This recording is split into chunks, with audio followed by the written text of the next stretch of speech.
Thanks, sis. You got the floor. Okay, we're starting our commandments, and mine is um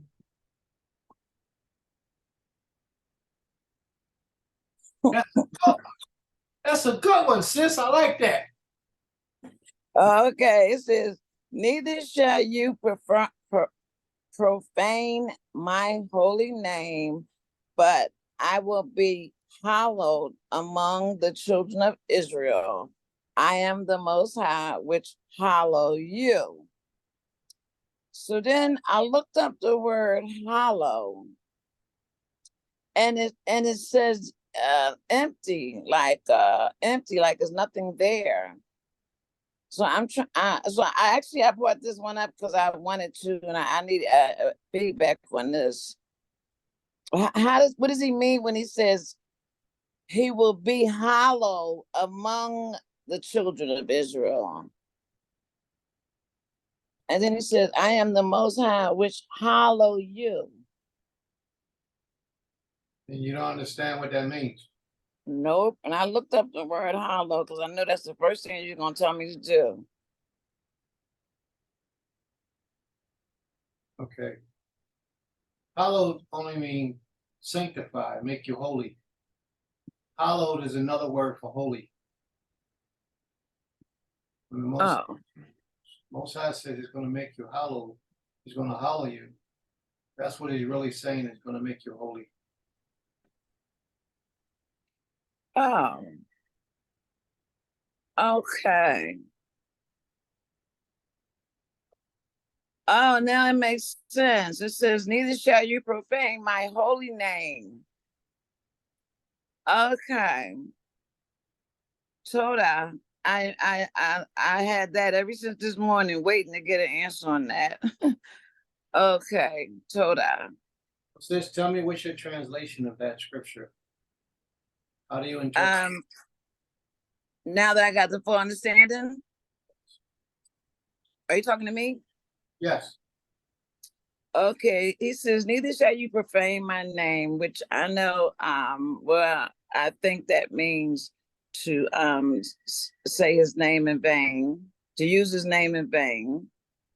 He said, because he says, "I will be holy amongst the children of Israel.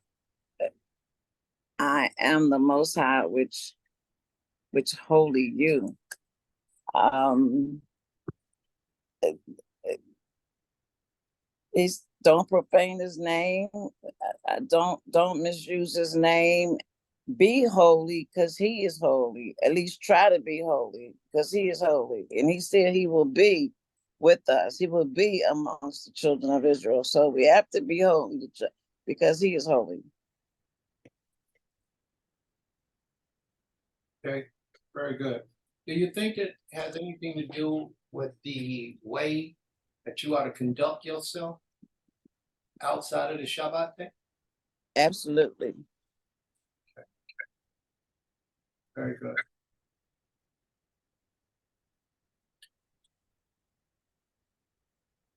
Anyone else want to comment on the sister's commandment? Battery 90%. Connected. All right. Thank you, sister. The Most High be praised. Tell the Rabbah.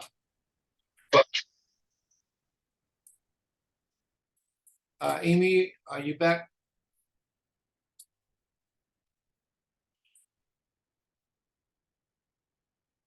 All right. Can you give us a commandment, please?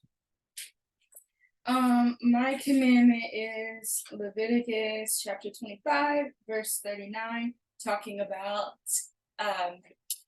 the commandment is, if I can just say it out loud before I read it, if I can remember it, it is that if one of your brother comes and sells himself to you, you cannot treat him harshly or rule over him harshly, because he is the Most High's. If he sells himself to you, then you are to treat him as a hired servant or a sojourner among you, not a slave. There's a distinct difference between the two, as I like to think that the Most High puts there. He tells us that we can have slaves of other nations round about us, but not slaves of our people. If your own brother or sister wants to sell themselves to you, it has to be in the spirit of a hired servant, not a slave. So that lets me know that the Most High not only wants you to remember how to treat your family, your brother and sisters, but remember that there is a distinct difference between a hired servant and a slave. So Very good. that's my command. That's a very good commandment. You know the difference between a slave and a hired servant? Like I said, I think the only difference, well, there's two differences. One is that a slave is someone of a different nation than you, as the Most High says in this chapter. Slaves are from people or from the nations around us. So that's the first difference. And the second difference, this is just my opinion now, but I would think that this difference is in the harshness that you treat them. Because really hired servants and slaves can do the same tasks, but one is higher in rank than the other. I think hired servant is higher in rank than a slave. And I think that's why the Most High says you can't treat your brother as a slave. You can only treat them as a hired servant.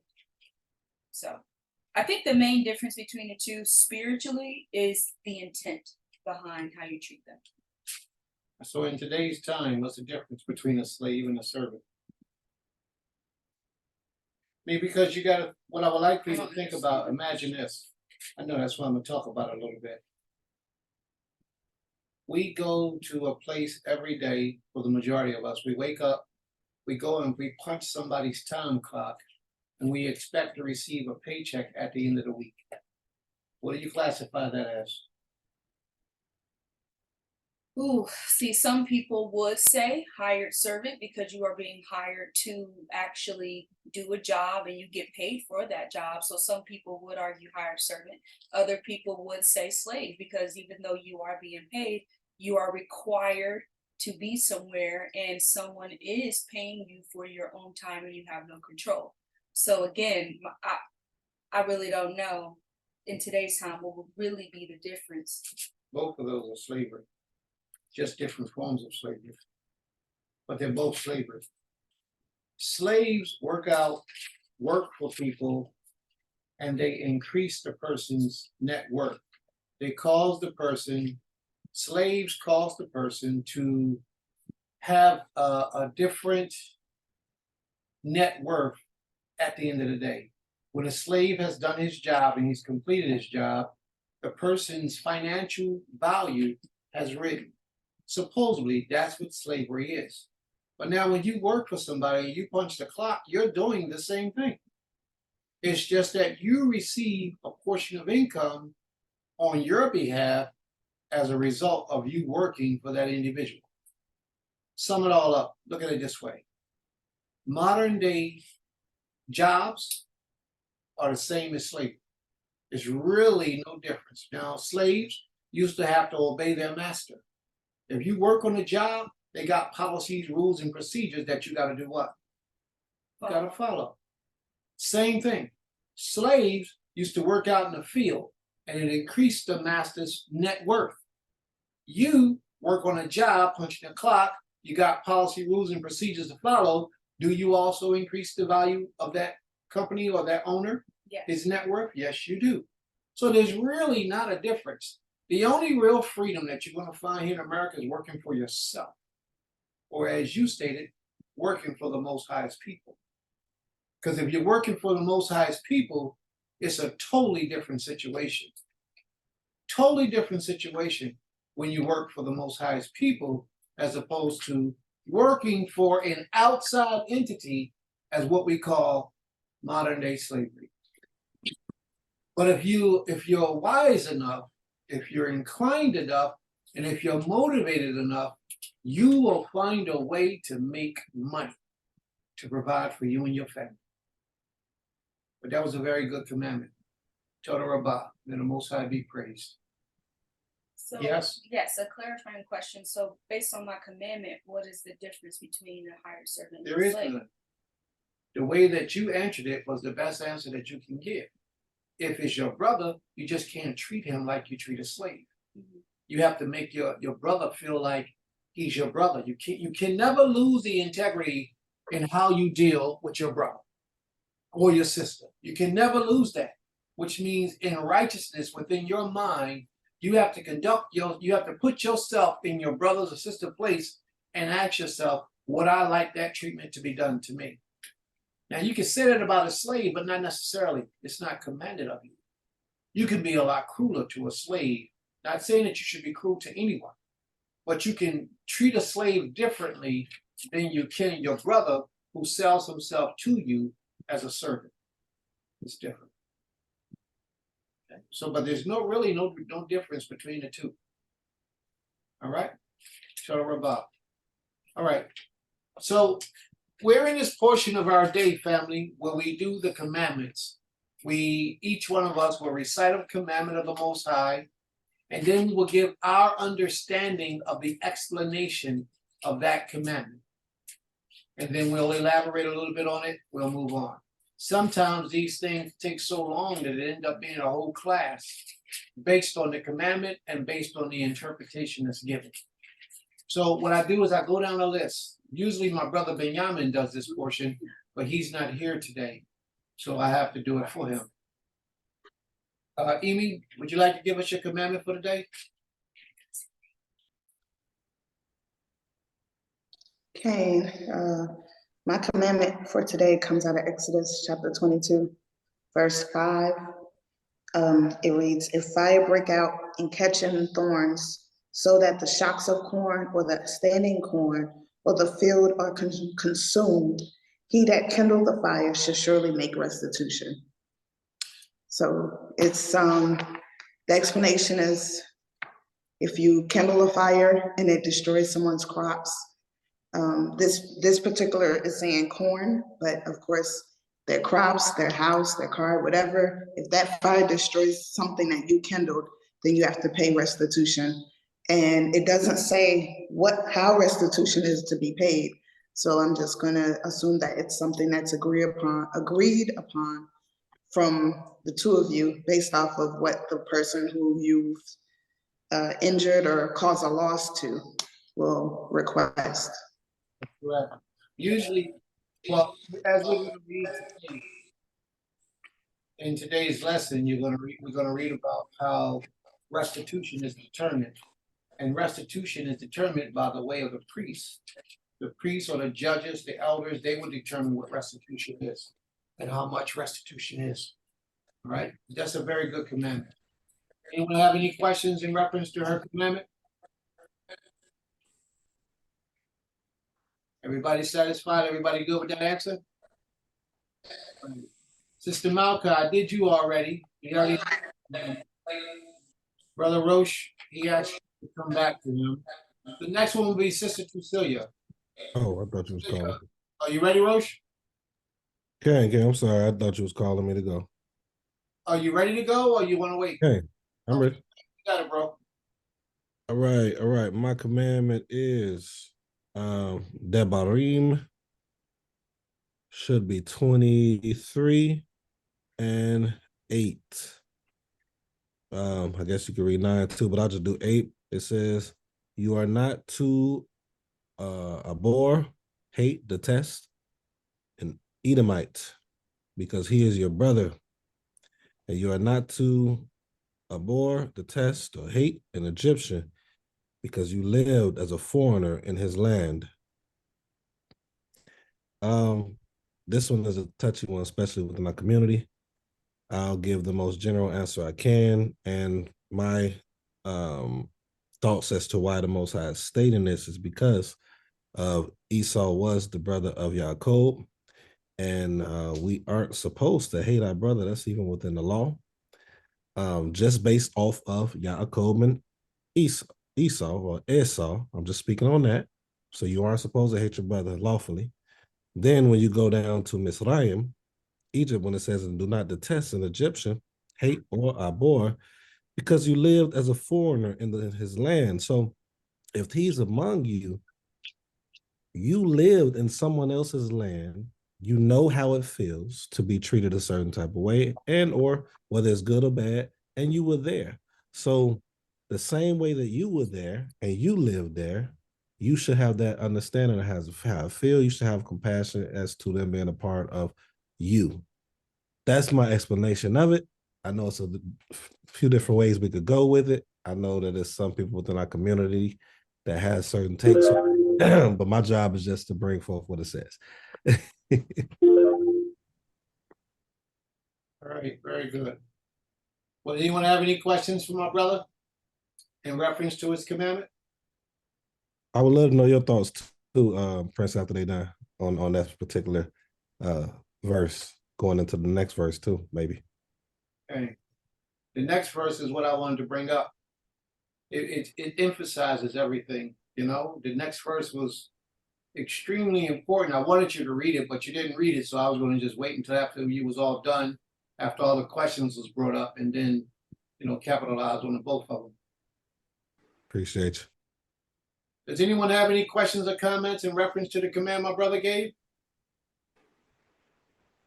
No, the only thing is that my command was about cherishing hatred, so I guess I'll look for another one. Well, it all depends on how you explain your portion of your commandment that makes the difference. So you probably got yours packaged differently, but that's good. All right. So I'm going to speak, and if nobody else wishes to speak at this time. My brother brought forth the scripture, Deuteronomy 23:8, but in my book it's Deuteronomy 23:7. It says, "Thou shalt not abhor an Edomite, for he is thy brother." And just as he said, it is in the commandments that is your brother. And you're not supposed to hate or despise your brother in your heart. We all know the history of Esau and Jacob. And it's funny, but today during the break, the class that we were playing was exactly that. It talked about when Jacob, my sister told me don't say Jake no more. So since she's here, I can't say Jake no more. Not while she's here, I'll wait till she leaves and then I'll say Jake again. So while Jacob was on his way back to his homeland, he came into his brother Esau and he tried to flirt him with all these gifts, trying to win him over, to win his favor, because he didn't want his brother Esau to kill him. So there was strife between Jacob and Esau. But the Creator with this commandment is telling us that even if there's strife between you and your brother, not to hate him in your heart. Even if it's discord between you and your brother, you may not like the way he moves, you don't appreciate the way he moves, but don't hold hatred in your heart toward that brother. A lot of us miss that law. A lot of us miss that command. And we despise our brothers just because we have simple differences. That's not good. Well, he New Testament. I don't. And we hate that individual. We won't talk to him. We won't commune with him. We don't talk. We don't visit. Anything come our way in reference to them, we have something negative to say. The Father is letting us know that that's a sign of hatred. And although Esau and Jacob had a big difference in how they lived and how they worshiped and served the Creator, the Most High is saying that is your brother. Have no hatred for your brother. We have to learn from what the Creator said for our forefathers to do and apply them in our lives today. So although you may have a difference with someone, that's your brother in this walk. It's okay to have that difference, but don't demonstrate that action of a difference in your behavior by holding hatred in your heart for that individual. But watch this next part. Well, let me finish this portion, and then I'll go to the next part. Thank you for bringing this commandment up, my brother. He says, thou shalt not abhor an Edomite, an Egyptian. Thou shalt not abhor an Egyptian, because thou was a stranger in his land. So you shouldn't hate an Egyptian because you was a stranger in his land. So that means that this Egyptian did something for you. Although you was a servant to him, he did a whole lot for you in your life. He provided a place for you to reside at that particular time. The Creator is also saying to you, don't hate them for that purpose. There are a lot of people, and I got some in my own life, that you can provide rooming, clothing, shelter, room and board for them. You might even help provide something for their family, their children, bring them into your home and let them live in your home with you, and they will despise you in the interim. Later on, they will hate you for it. They will make up accusations against you just to try to tear you down, to get others on that same team not liking you, for whatever reason it may be. So you got to be real careful, family. What I'm trying to say is the Father told us not even to show hatred for those whose home we resided in for a period of time. Because that was a place where he took us. He allowed us to grow and prosper in Egypt.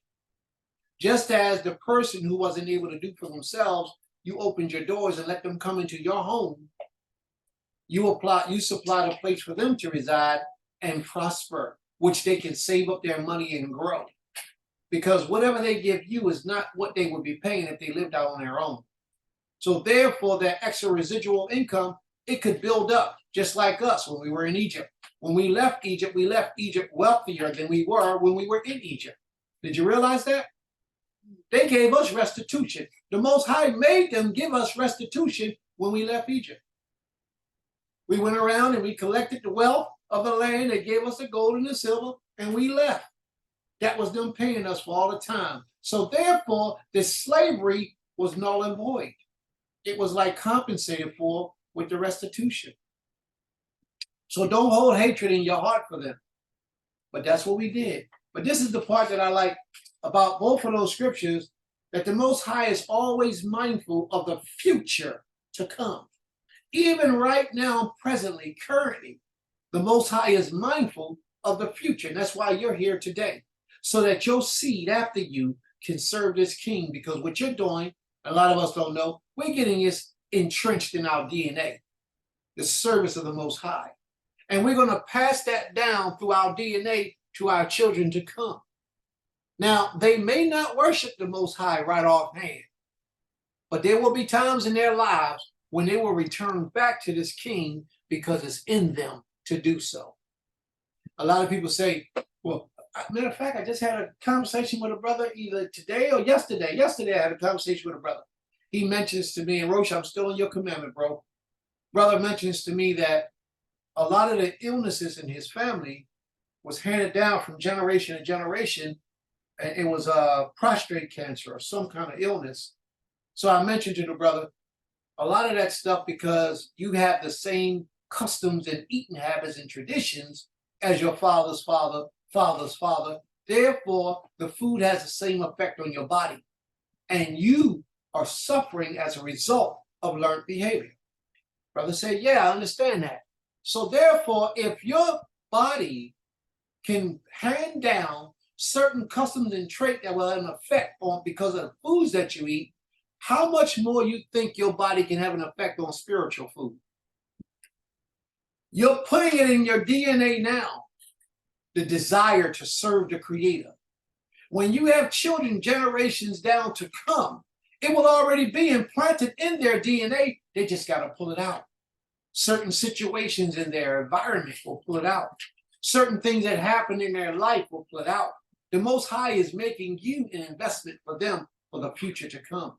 Most High is always thinking about the future. And in this verse right here, verse 8, a lot of you, verse 8 for a lot of you, verse 9 for a lot of you, Rosh, I think it's verse 9 for you. The Most High is thinking about the future when he says this, the children that are begotten of them. So let me read it first. Thou shalt not abhor the Edomites, for he is thy brother. Thou shalt not abhor an Egyptian, because thou was a stranger in his land.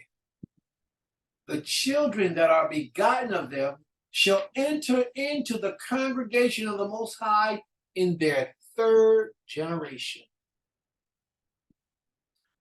That's only 3 generations. The third generation, those children can come and worship the Creator. That's not what he says for most people. Canaanites, the Jebusites, the Hittites, the Perizzites, all those other nations that the Most High despised, that did us wrong. The Most High said they had to wait 10 generations. The Amalekites, he said they had to wait 10 generations. Who was that he said? 10 generations they had to wait for before they could worship in the assembly or the congregation of the Most High. But the Edomites and the Egyptians is 3 generations. You know why I like to think so? Why the Most High did that? If you think about it, look at this. We mingled with the Egyptians. We cohabited with the Egyptians. And Esau is our brother. So our blood is in them also. When we cohabited with the Egyptians, some of our men took their women. Some of their women took our men. So we really don't know who all is a part of the Egyptian bloodline or who is a part of the Hebrew bloodline, because we were all one big conglomeration of people. Y'all understand what I'm saying? Therefore, the Most High is saying you only got to wait 3 generations for them. It's not 10 generations as normal with the other nations. It's only 3.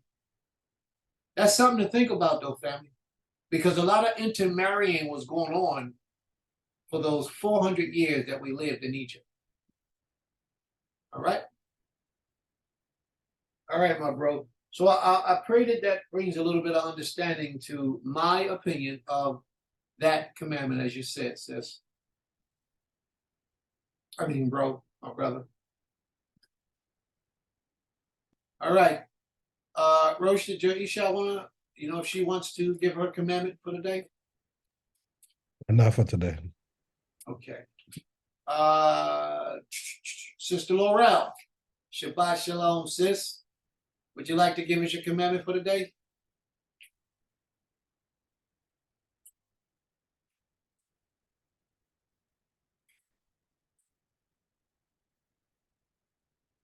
Sister, if you're speaking, you might be on. Yes, Okay. yes, I'm here. The commandment that I'm gonna give is not to carry tales. I changed it.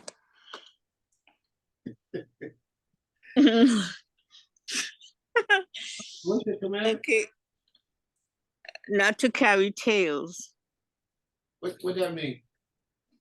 I'll read it. Leviticus chapter 19, verse 16. It says, "Thou shalt not go up and down as a talebearer amongst thy people. Neither shalt thou stand against the blood of thy neighbor. I am the Almighty." And what does that mean to not carry tales? No. It's basically talking about others. Like you may hear a story about someone or something that is not good or something that is not favorable. Because sometimes most people don't speak the favorable things. They speak the things that's negative, not positive. So they go around, "Oh, did you hear what happened with the pastor and his wife?" you know, things like that. Did you hear the story? How the pastor was sleeping with his members? Mm. Carrying these type of tales. Yeah, I think that's what it is. Have So, huh? you ever Did you noticed? ask the question? Yeah. Have you ever noticed, and I'm sure you have, how something negative about somebody will linger for a long time? But once that negativity is proven not to be true, the truth has a short lifespan. Well, that's it. Yeah, exactly. If it was something positive, nobody say anything. They're not going to say, "Oh, did you hear that Brother Prince was promoted to a king?" No one will say anything about that. No, they wouldn't say about that. Nah, they wouldn't say anything about that. But if they heard, "Oh, did you hear what Prince did? The most terrible thing anyone could do." And next thing you know, that's all over the place. That's too. I call that tail bearing. They have special meetings on that one. Yeah. Assemblies, everything. he stole that money. He did all kind of things. It's crazy. But you're right, sis. So tail bearing. The Most High is letting us know not to do any tail bearing. Anybody have any questions for the sister?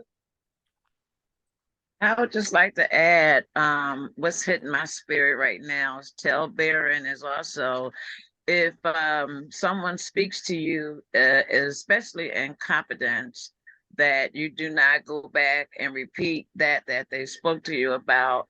As I stated earlier, we all need each other, and that right there would definitely put a wedge in between you and that person, especially if it's something that's demeaning, demoralizing, or can hurt them. Also, tell Baron is just talking about each other. Instead of talking about each other, we should be praying for each other. If you know I'm over here struggling and my house smells like a dog and I need help, why go around talking about me instead of trying to figure out how you can help me? That's also tale bearing, going around talking about each other, putting each other down instead of offering to help, or just don't say nothing. There you go. Well, I tell you, I like this class. Y'all are so intelligent. Yep, that is good. I like that. Wonderful group of brothers and sisters that meet every Shabbat. Yeah, you mind read? Sister Ornette put hers in the room. So if you all don't mind, I want to have my Isha read Sister Ornette's. May the Most High be praised, Sister Laurel. Thank you for that commandment. Very good command. Ta-da, ta-da. Yeah, okay. Sister Ornette says, my commandment is from Leviticus 18 and 8 states that you shall not uncover the nakedness of your father's wife, that is your father's nakedness. She says, to my understanding, the meaning is that you shall not sleep with or conduct in a sexual manner with your father's wives, because he is your father, your blood, and it's unlawful. Very, very good. Very good command, sis. Would anyone like to ask Sister Ornette any questions? I think we all understand what that says, right? All right. We're gonna move on. Sister Tucilia, you're next on the list. Would you like to give a commandment today?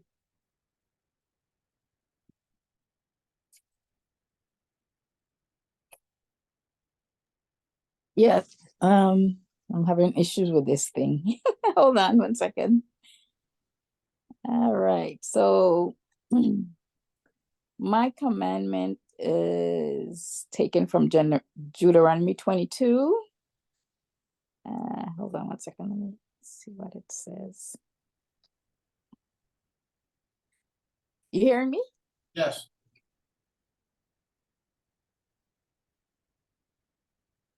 Yes, we can hear you, sis. Okay, hold on.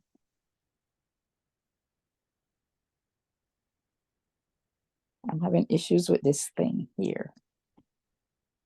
Oh, you know what? Maybe you can just go ahead with somebody else. I was trying to find it. All right, just remind me, I'll come back. Okay. All right. Amy, you have a commandment for us?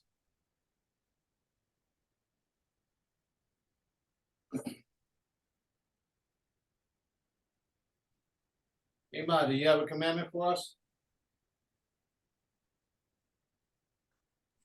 I did mine, remember? Oh, you did yours? Mm-hmm. Okay, I got it. I got it now. Are you hearing me? Yes. Go ahead, sis. You got the floor. Okay, so there's a saying we used to say when we were little: finders, keepers, losers, weepers.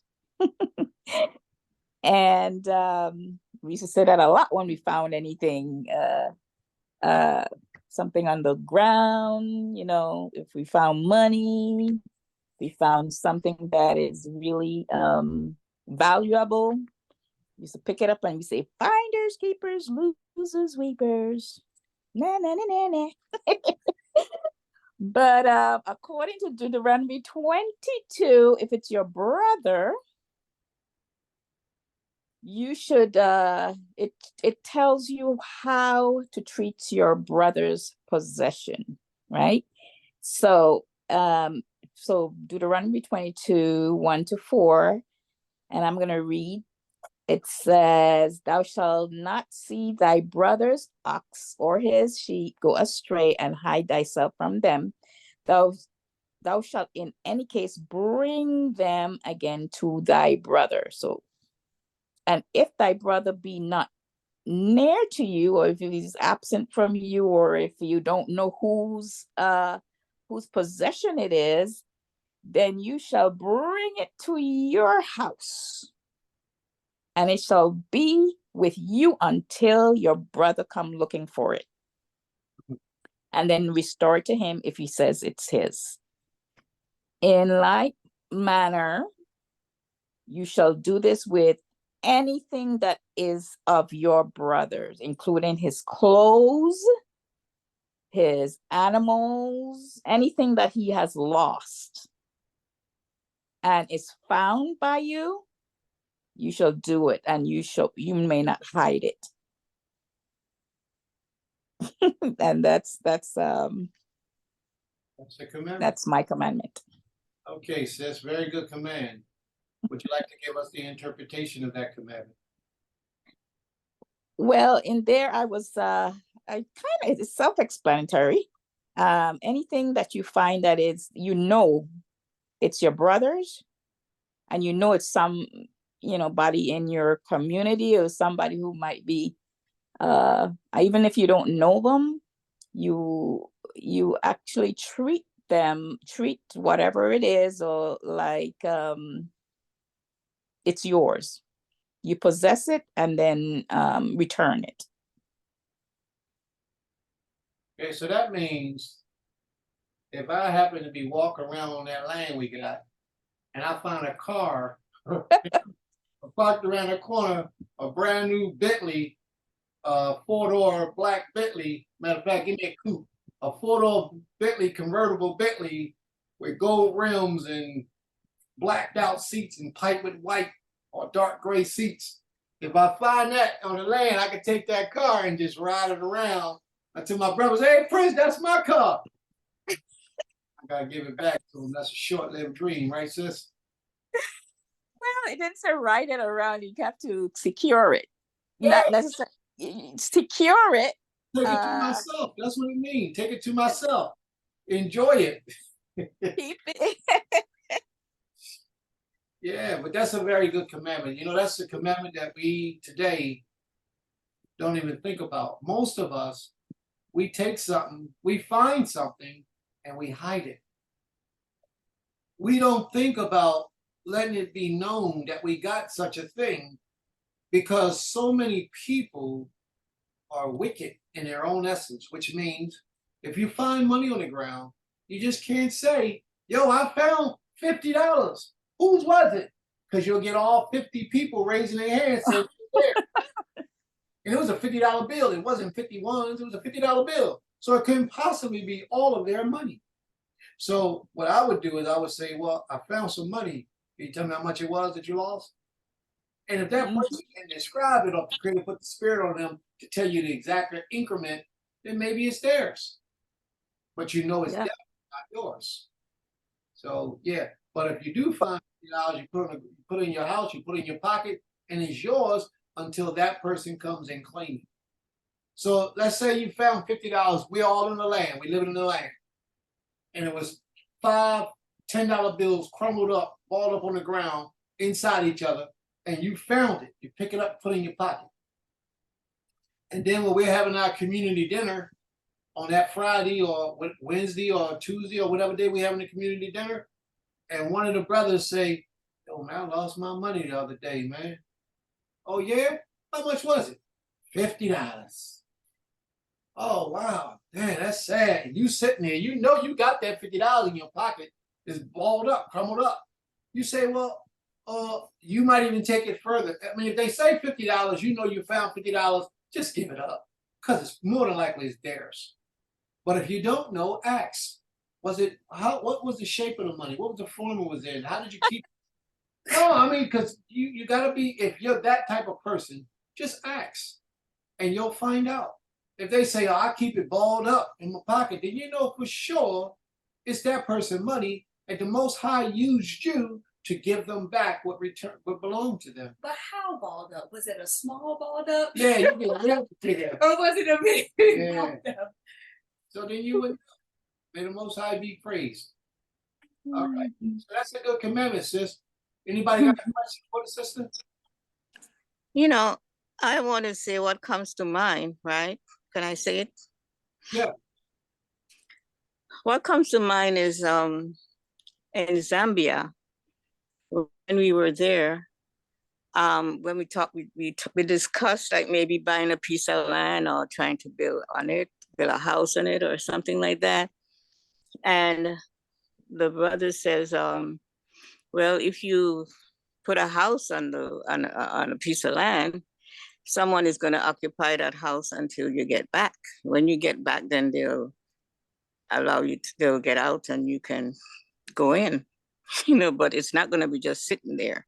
That house is not going to be just sitting there. But when you get back, they'll get out of it. And another thing too that I experienced this very week, I went to a class and when I entered, it seemed as though they were searching for a lost phone. Someone couldn't find their phone.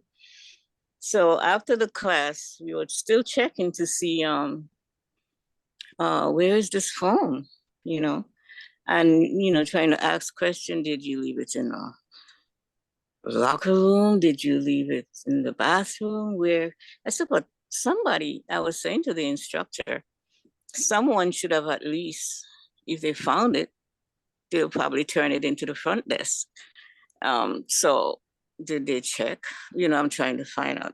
And I was so happy I was not there when it was lost.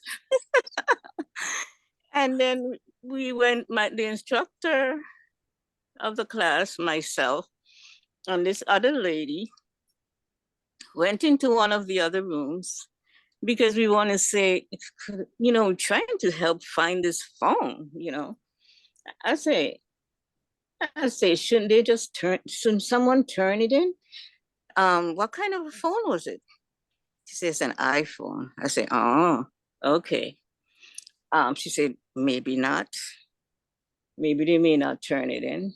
Anyway, while we were in that other room, the instructor, myself, and another lady, searching to see if is it possible that the phone could be left somewhere or whatever.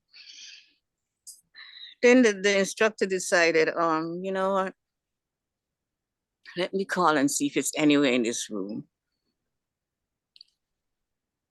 And then when she did that, when the instructor called the number, we heard the phone ringing.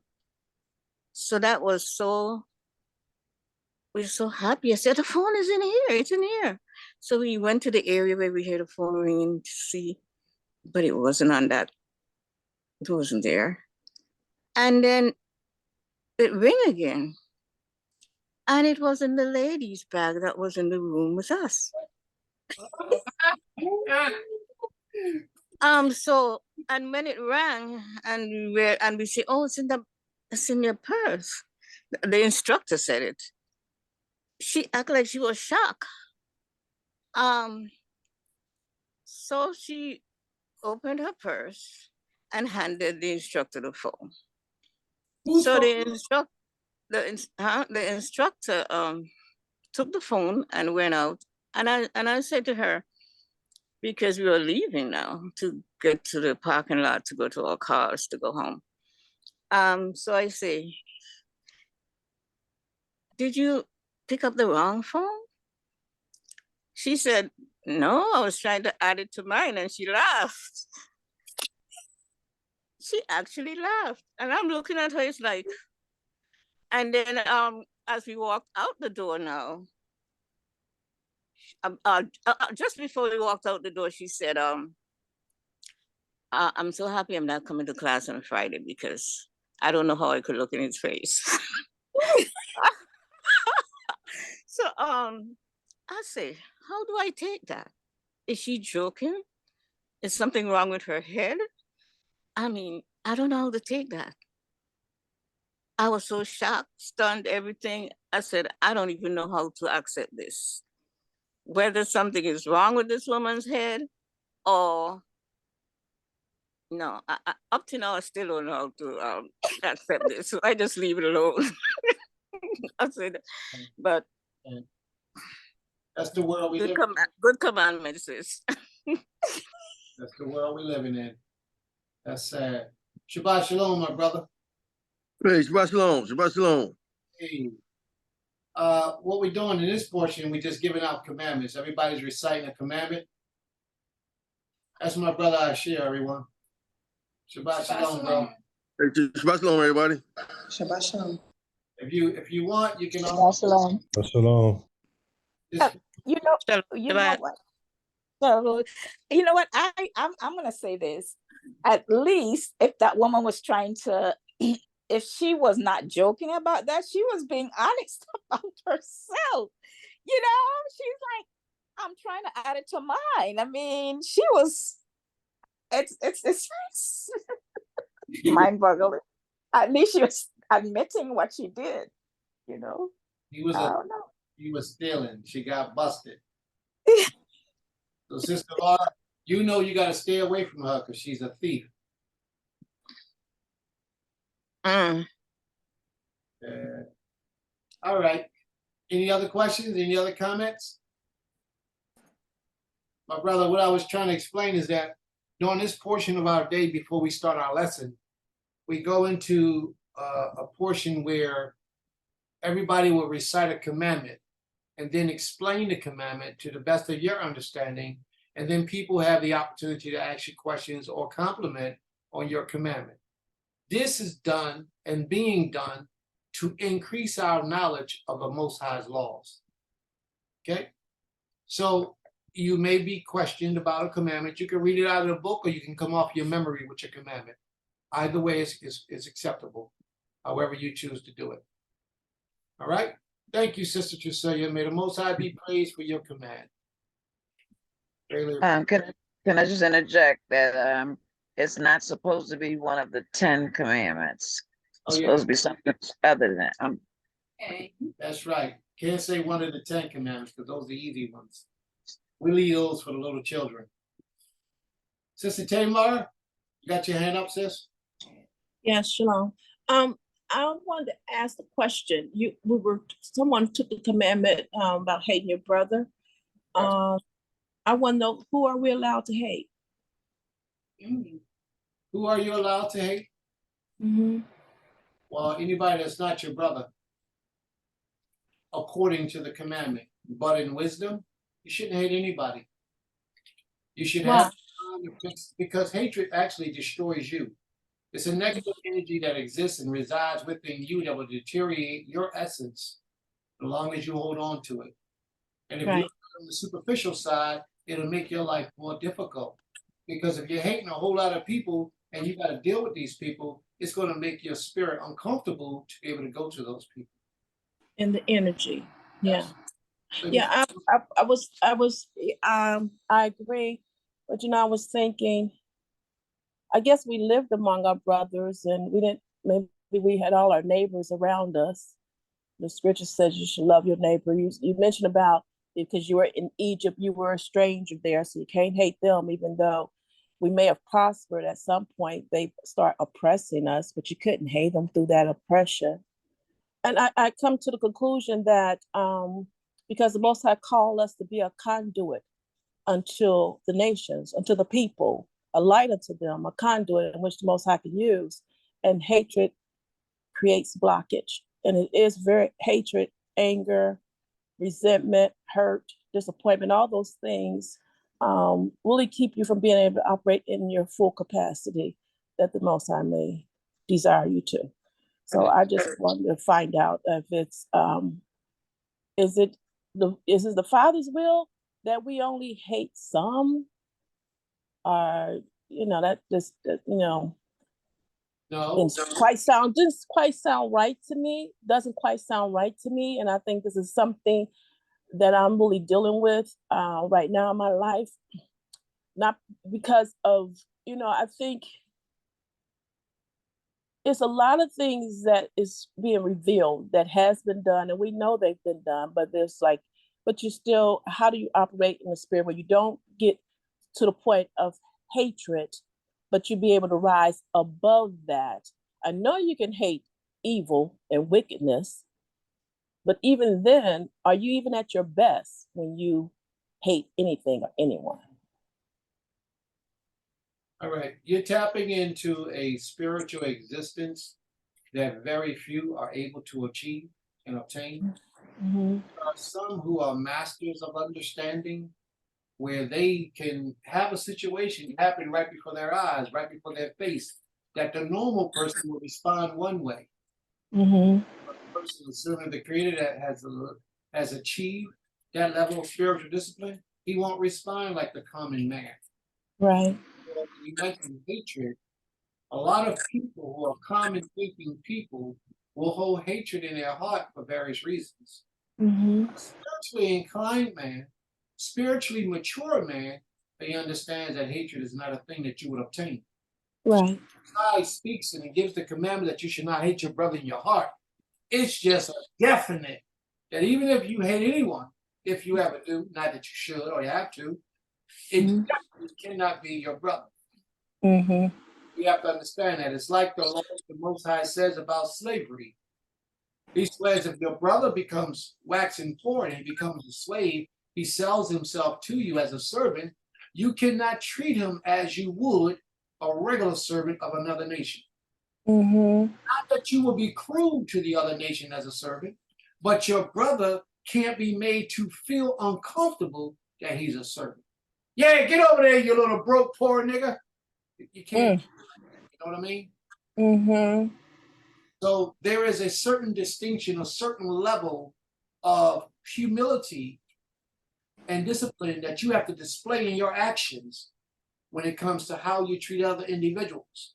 And if Right. you hold hatred in your heart, you cannot display the proper emotion because that Mhm. hatred is going to consume you, is going to take over, and it's going to show through your demonstration and your display in how you deal with other individuals. Mm-hmm. Right? So, but the Creator says, do not hate your brother in your heart. That's a commandment. So if you hate anybody, don't hate him. No, I know. I don't hate anyone. I actually think that if you harbor hatred, it keeps you from the power of Yah. There you go. The full extent of the power. Right. Well, the portion that you can even bear. And not only the full extent, but the portion that you can bear. And I think at this time, Israel, I think someone said earlier about Yaakov and Israel and being in power with Yah. And we need the power. Yes, we do. We need it. So, all right, thank you. Thank you, sir. Roche, my brother Roche, you have your hand up? Okay. That was an excellent question that she asked. And I think it's an important question too, especially what goes on in Israel right now. And I know everyone is growing, so I don't expect everybody to, and not you all, but if I said this out and about, I don't expect everybody to agree with me. But I love how you had said you definitely don't supposed to hate your brother. That's a commandment. I don't know anywhere in scripture other than what I'm about to read right now. I want to read something that you really and I gotta go and check. So I gotta fact check what I'm about to say. Seeing that we hate now to make them pay for what they do, please do that, Most High. But as far as hate, except there's one thing I'm about to read right now. But pay attention to what he said at the end of what I'm about to read, and you all let me know your thoughts on this. It's Psalms 139, verses 21 through 24. Psalms 139, verses 21 through 24. And it says in ESV, I'm reading the ESV, it says, do I not hate those who hate you, O Most High, right? Oh, I don't know. And that's understandable. Somebody hate my mama, oh, mess with my mama, my father. The vengeance of the Most High, right? But he said, do I not hate those who hate you, oh, I don't know. And do I not loathe those who rise up against you? I hate them with complete hatred. I count them my enemies. Then he says, search me, O Elohim, and know my heart. Try me and know my thoughts, and see if there be any grievous way in me, and lead me in the way everlasting. I'm gonna tell you when I read that, what I see. I see him reacting due to people that's hating. How can you hate this creator? If I'm wrong, search me out. You know, that's what I see. Correct me if I'm wrong, anybody that's listening. But I gotta go through the script more, because that was an excellent question, to see if I see that being said often, like we hating someone. But I do know as far as paying them back. Oh, I hope this happened to them. You know what I'm saying? I see that, but I don't know about the hate part, other than this scripture right here. And with that, I yield. All right, very good example, explanation. The only thing that I know through scriptures that I can speak of is that everybody hated us. That all Dang. they despised us, they hated us, they had all this hatred for us. But I don't know if we hated anybody. But what I do know is that the creator says he hated Esau. And I'm trying to find that. I think it's in Malachi. Okay, it's in Malachi, I believe. Malachi, what is that? The 3rd chapter? Not the, yeah. Let me see. Let me look. Malachi. And then when you say that too, Prince, I think about what you and her just said, Gabarrett just said, as far as I don't know if the Most High wants to hate, because like we don't know how to. I don't know if we know how to handle hating somebody. Like we, I don't know. I'm gonna shut up, let y'all speak. But what's your take on why you find in that scripture what he said at the end of Psalms 139? Do you think he was kind of like, did he kind of have an idea that he shouldn't hate, but search me out to know where I'm coming from, Most High?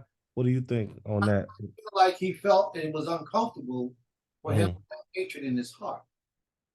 Yes, I totally agree with that, because he wanted to eradicate it. It reminds me of a portion where Job said, if my eyes have looked upon a woman, then remove them from me. He's saying that he shouldn't be lusting after no woman if that woman belongs to another man. You follow me? So therefore remove it from me. So here we have, I believe it's David's prayer that you just read. So he's saying that if I have it, search my heart. And if you find it in me, cleanse it. Get it out of me for hatred. Because hatred is not something that we should obtain. And if you look through scriptures, most people hated us. And we asked the Creator to protect us against the hatred, deal with the hatred of those individuals. But it's very rare that we walked around with hatred in our heart for any individual. But here in Malachi, the 1st chapter, I think that's the 1st chapter, it says, the Most High says, I hate Esau. I hated Esau and laid his mountains and his heritage a waste for the dragons of the wilderness. That's how wicked Esau was. And the Most High hated a lot of people. But I want you to have this in mind. The Most High can hate who he hates. Ain't got nothing to do with you doing the same thing. Because you ain't the Most High. The Most High would hate an individual. He knows what he's doing. You don't know. Most times when we hate or dislike an individual, it's because of the relationship between us and them, how they treated us personally. Sometimes you deserve to be treated like that. And it'll make you dislike that person, you hold hatred in your heart. Sometimes you deserve to get treated exactly the way you were treated. But your response is to have hatred. But the Most High's hatred will be a perfect hatred. It will be because the person earned it in righteousness, not because of selfish reasons. So yes, the Most High can hate whomever he chooses, but that's not for us to do as well. Sister Hayagita, Marah? Shalom, shalom. Giving all praise and glory to our King. Bro, you're right. Something you spoke on earlier, you said that hating something is on a spiritual level that most people don't understand. I look at what that commandment says, thou shalt not hate thy brother. No, you don't want to hate your brother, but you can hate the evil which is the act. Because it says, Father, give me a good, cleanse my heart, give me a right spirit, and show me your ways. Ways are actions. So when he's saying, for me, I believe he's not saying hate the person. Don't hate your brother, because the very moment you let the act that they did that you should be hating, you start to hate him, you now shut yourself off from being able to show that individual another way or another action. And you also said that it comes to the play of the relationship between the two of you. It could be your brother, and I mean brother as in brother, sister, mother, father, or even someone from another nation. The Most High hated some folks from the other nations, right? But as you said, it was be a perfect hatred from him. We should focus on the act of that individual and love on that brother, sister, mother, cousin, and help them so that they do not repeat that act, but hate the act, not the person. And Koti Laurel, what someone will do to you or for you, they'll do to you. If she was willing to show you that she stole from her, she's willing to show someone else that she'll steal from you. So watch your back with that young lady. All praise be to the Most High. Hurrah. May the Most High be praised. Daughter Rabah says, Sister Laura, did you want to comment? No, I opened because she called my name. Oh, yeah, she was telling you to watch out for that thief in your midst. Yes, yes, yes. Thank you. Thank you. She'll steal from you just like she stole from the other person. And then she'll say to the other person that found out, she'll say, well, I was trying to increase mine.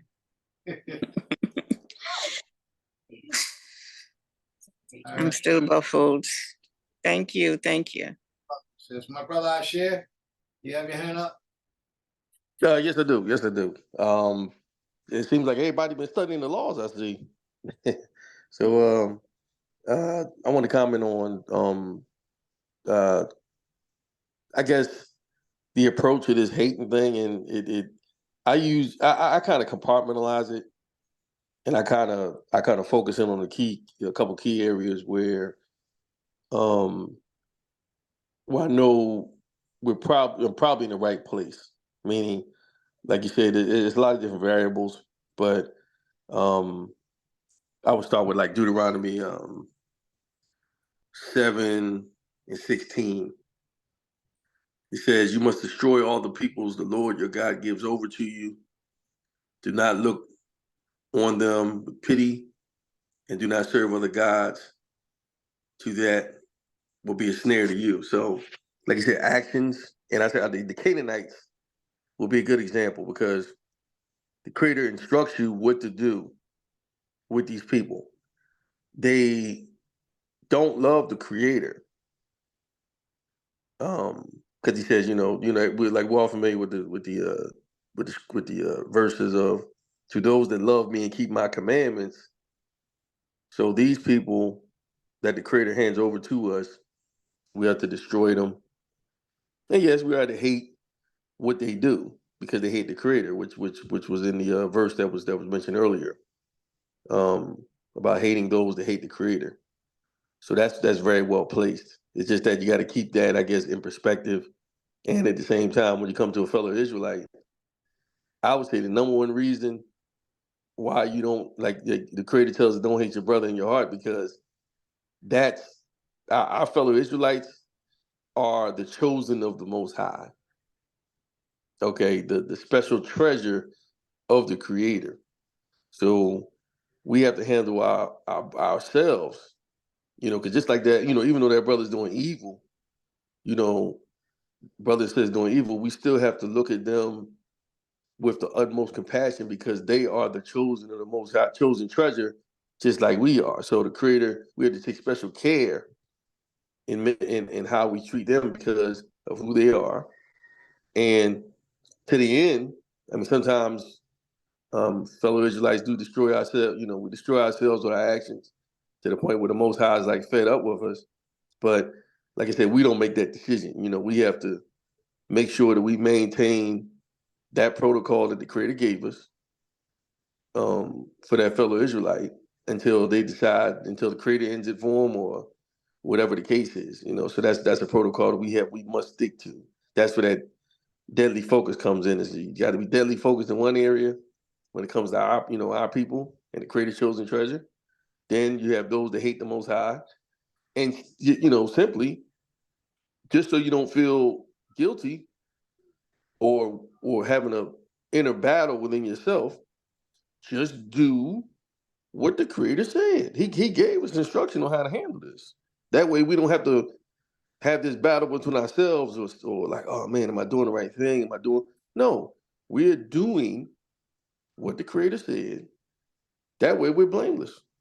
That's the best approach. So that way, because that way you don't stress yourself out, in other words. But that's it. Thank you. Toda Rabbah, greatly appreciated. May the Most High be praised. Toda Rabbah. Roshima. Karen, great explanation. I love this explanation. I do want to say for those listening that I love how he brought that out in Deuteronomy 7.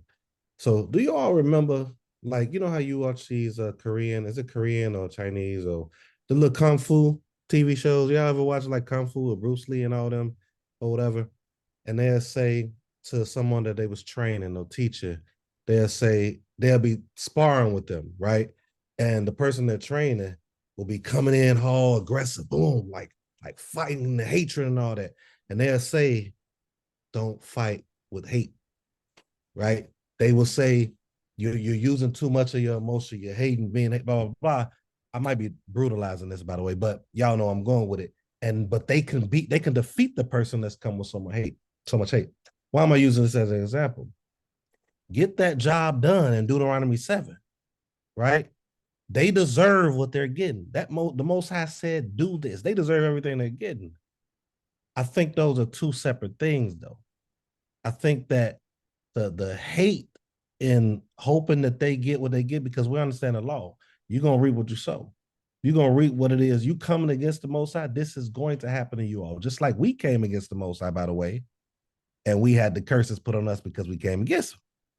Did the Most High hate us, or did we have to get done what we was told was going to happen to us by going against him?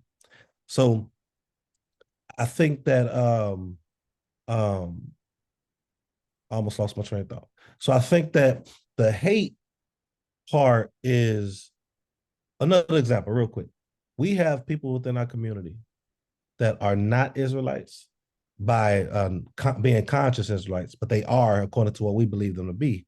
And I know a couple of them that actually, according to them and according to how they move and their words, that hate the Most High, literally, verbatim.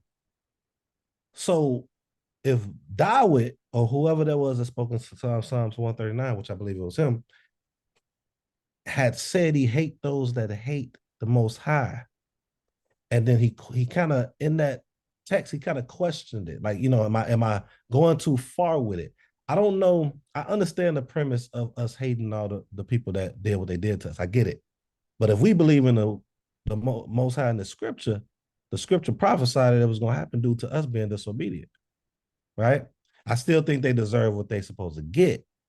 But my question is, do we hate them or do we not? Now, if you're a balanced individual, are we supposed to hate them or are we not? Or are we just supposed to hope justice comes on them, whether it's death or whether it's whatever's supposed to happen?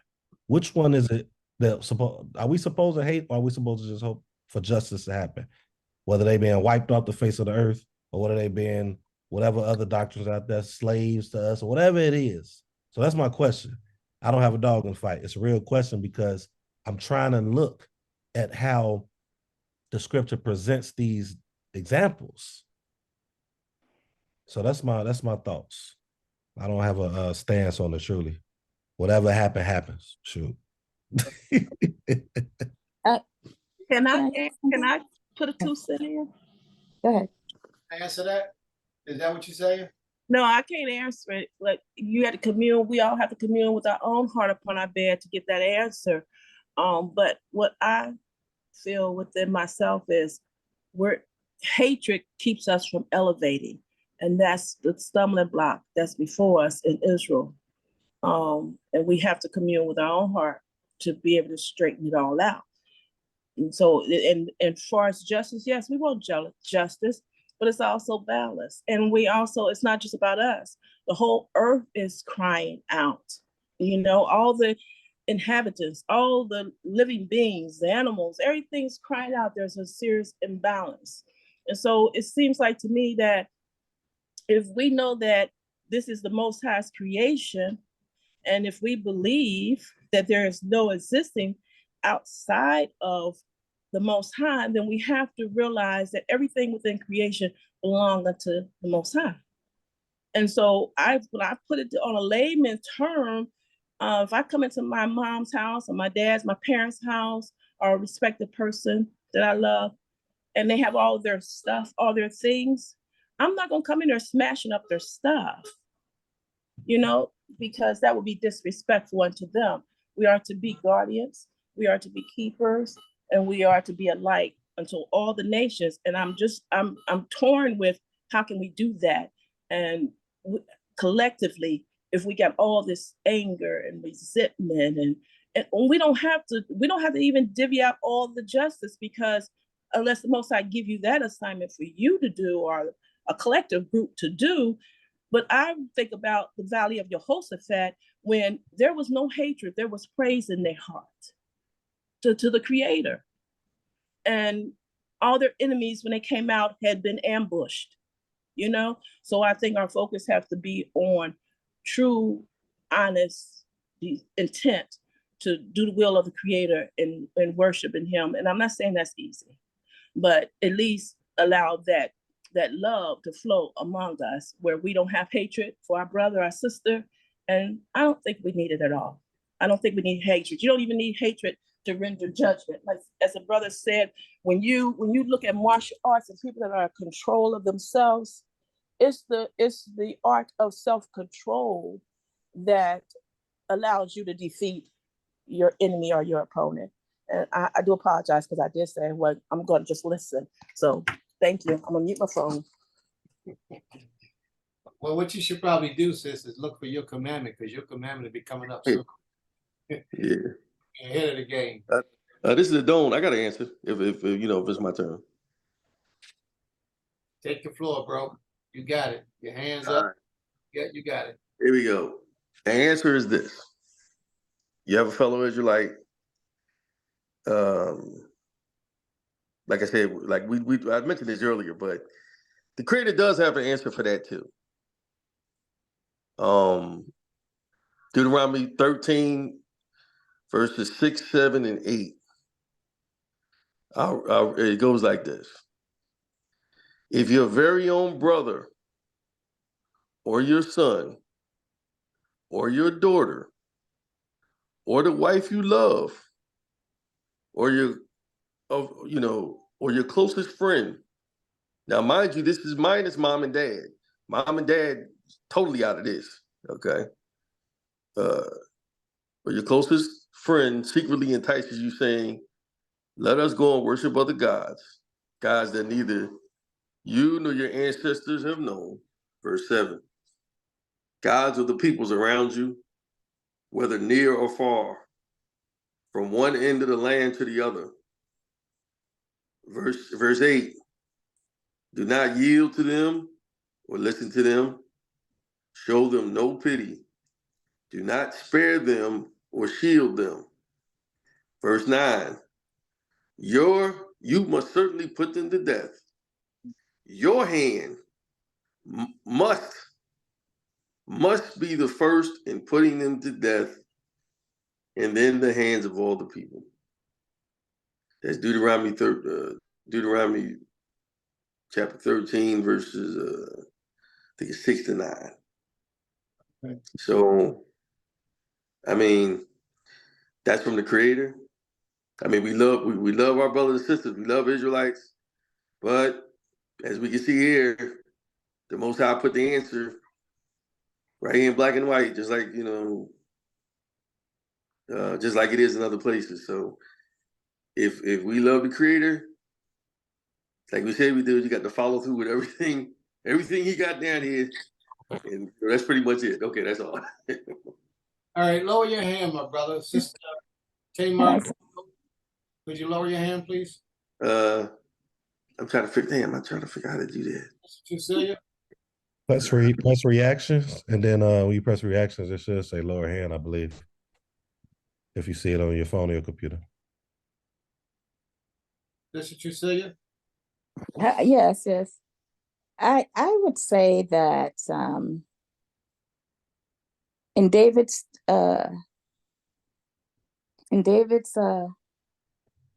statement on that, David did a lot. He didn't have a heart of hatred. He didn't. And you could see that even with his enemy. He didn't have a heart of hatred. But I believe that he's talking about the actions, the works of anything that is against the creator. And the darkness uses us to do whatever we want to do, right? So it's evil uses us. So you got to get rid of, we only see the works of evil through human beings, right? So the likely thing is to destroy the works of evil. And that means destroying the people who are doing the evil continuously. Did You see what I'm saying? people? Huh? Did you say destroyed the people?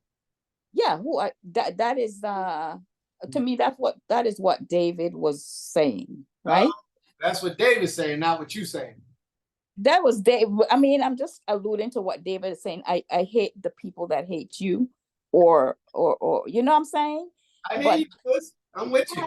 No, to me, he didn't have hatred in his heart towards his brethren or other people. It's just the fact that he's destroying the works of evil and anything that is against the creator. For instance, as the gentleman was saying, destroy anyone who worship other. If your brother or your mother, anybody who worship other gods besides the creator, then they should be destroyed, right? And it is not necessarily the people themselves. You're hating the people. It's just that you're destroying you hate the action so much that you gotta destroy the people because they're the one that are doing the action. See what I'm saying? So I'm saying it is good and evil is there. And as I said before, it's everywhere. It's a spiritual thing. But when we take hold of these things, we become one with it. You see what I'm saying? We become, so if we are destroyed in the process of harboring these entities, good and evil, or evil, because it's there. I mean, it's not going to go away. Good and evil is there. And if we're for or against the creator, it's also there. It's just there. It's a phenomena that's there. But if our choice to take part in it or not. It's all over. I totally agree with you, sis. Just one thing I want y'all to keep in mind. To execute excellent judgment, a righteous judgment, has nothing to do with emotions. Nothing. To execute righteous judgment and excellent judgment, it has nothing to do with your emotions. So hatred is an emotion. And you don't have to have hatred to execute righteous judgment. Moral Hayadita? I'm giving praise and glory to them. Yeah. You're going out. You're going out. You're going in and out. I'm sorry.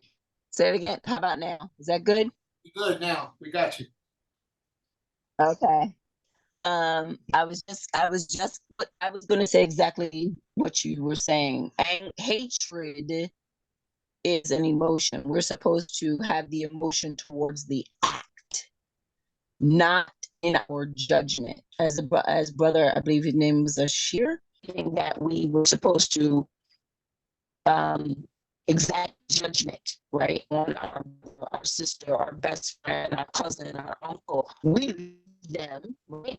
But we don't hate them, because once we bring hate into it, it is now not exacting justice, it is murder.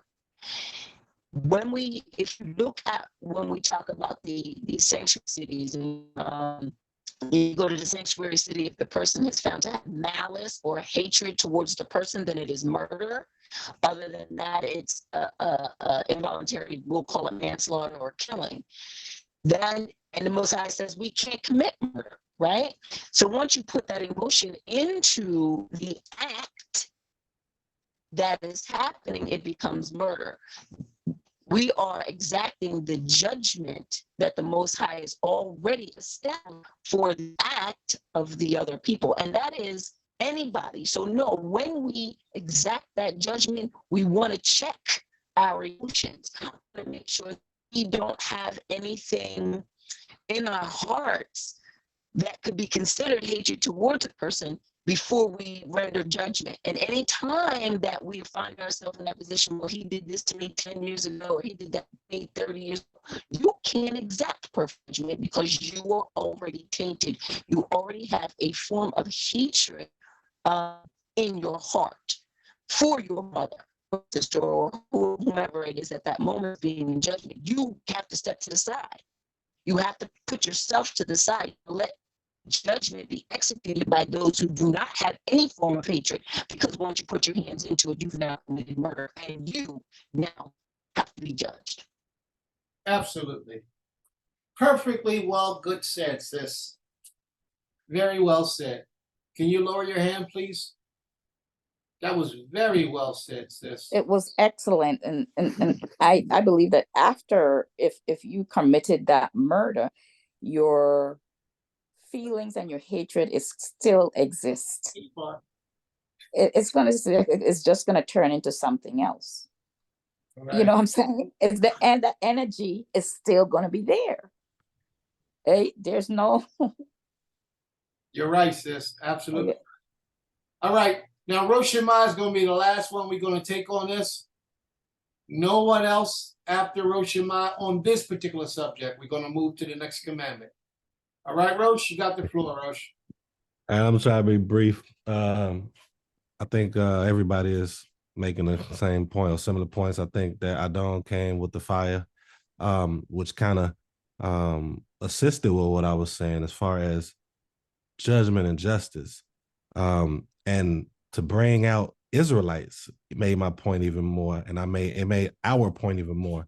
I think the fact that you have to basically kill your own people if they do this, you know how hard it is, unless they already hate their own brother, to kill your own people. So what that says to us is you have to carry out the law. They go against the law, they have to get this done to them, or the Most High. This takes away from the righteousness of the Most High. So the anger part is what I'm just saying. The anger, the hatred part is what I'm saying. I think that the problem I have with and nobody on this panel, because everybody here seems balanced to me in their approach. But when other people teach it in a way that it's a lot of us that's unstable. It's a lot of us in our community that's unstable.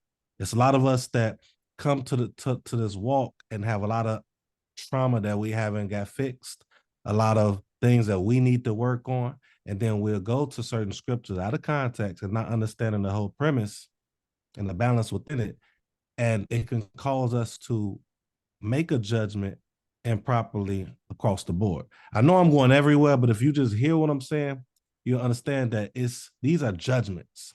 That's why they have judges that are not supposed to know who you are. That's not supposed to, because when you have people that know who you are, then they're going to make a judgment out of anger. They're going to make a judgment against you out of hatred. But if you get a judge that's going to be balanced, that don't even have any dibs with you, they can just go according to the law, and they can do something like, we got to kill your auntie, we got to kill your brother and this because they went against this. And it's not no, so that's it. I know I'm ranting, but hopefully it's making sense what I'm saying. I don't think that's the hatred part. I think that's just following the law. I think that's justice, and we have to do it. It'd be hard for me to want to have to kill one of y'all, most out, and you went against the law. I'll be like, dang, man, Prince, I'm sorry I knew you for 20 years, but that ain't funny. But you did this, and we got to do it, and that's just what it is. And I don't hate you, man. I don't got no hatred or no anger with you, but I got to do it. That's it. I'm done. Shout out to everybody. Good points. Okay, bro. You want to lower your hand, please? Sister Carol, you had your hand up. You want to speak?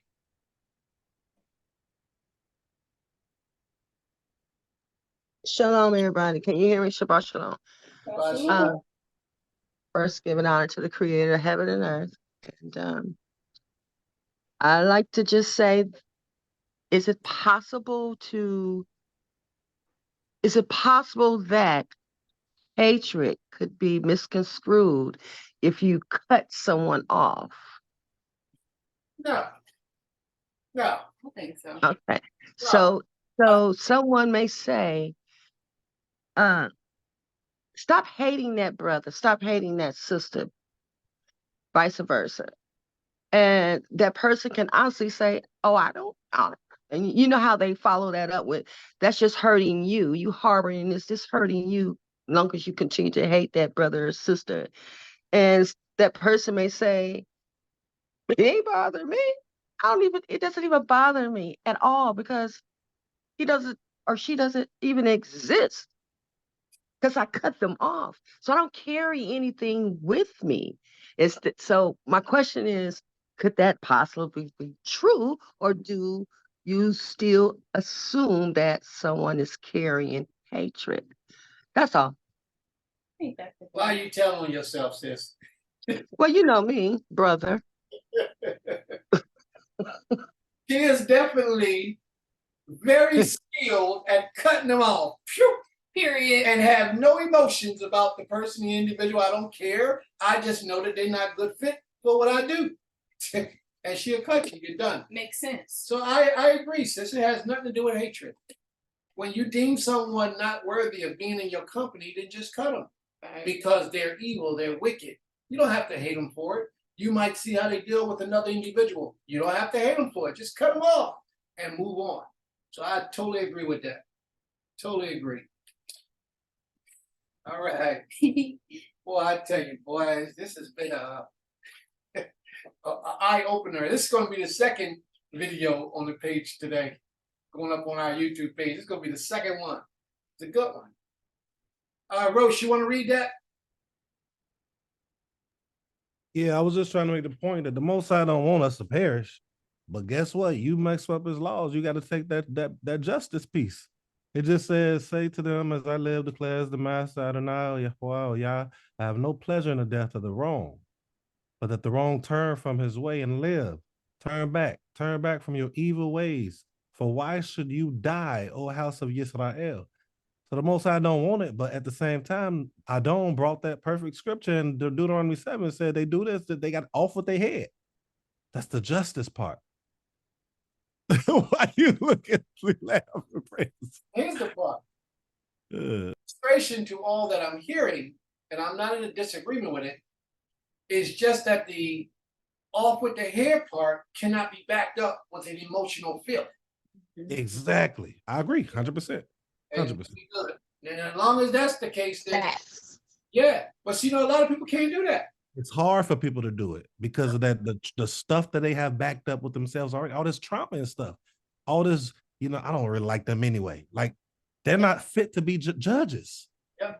They're not fit to be the judges. Yep. What did I yield? Because I'm talking. Go ahead. Yeah, you could be completely innocent, but they're not gonna see it that way because they Nope. have got animosity, envy, and hatred in their heart against you. So no matter what you say, it's like you're not saying anything. Mhm. No matter what you present, it's like you're not presenting anything. And all they're gonna do is, oh, that person is kill them, and they're gonna do what they can to see your execution. All right, we're gonna move on, y'all, as I promised. I thank everyone for their participation. A awesome conversation. Very, very well inspirational and very thought out and thoughtful, thought-provoking conversation. So let's go to the next commandment. Sister Carol, you will be next on the list to give us a commandment if you have one for us.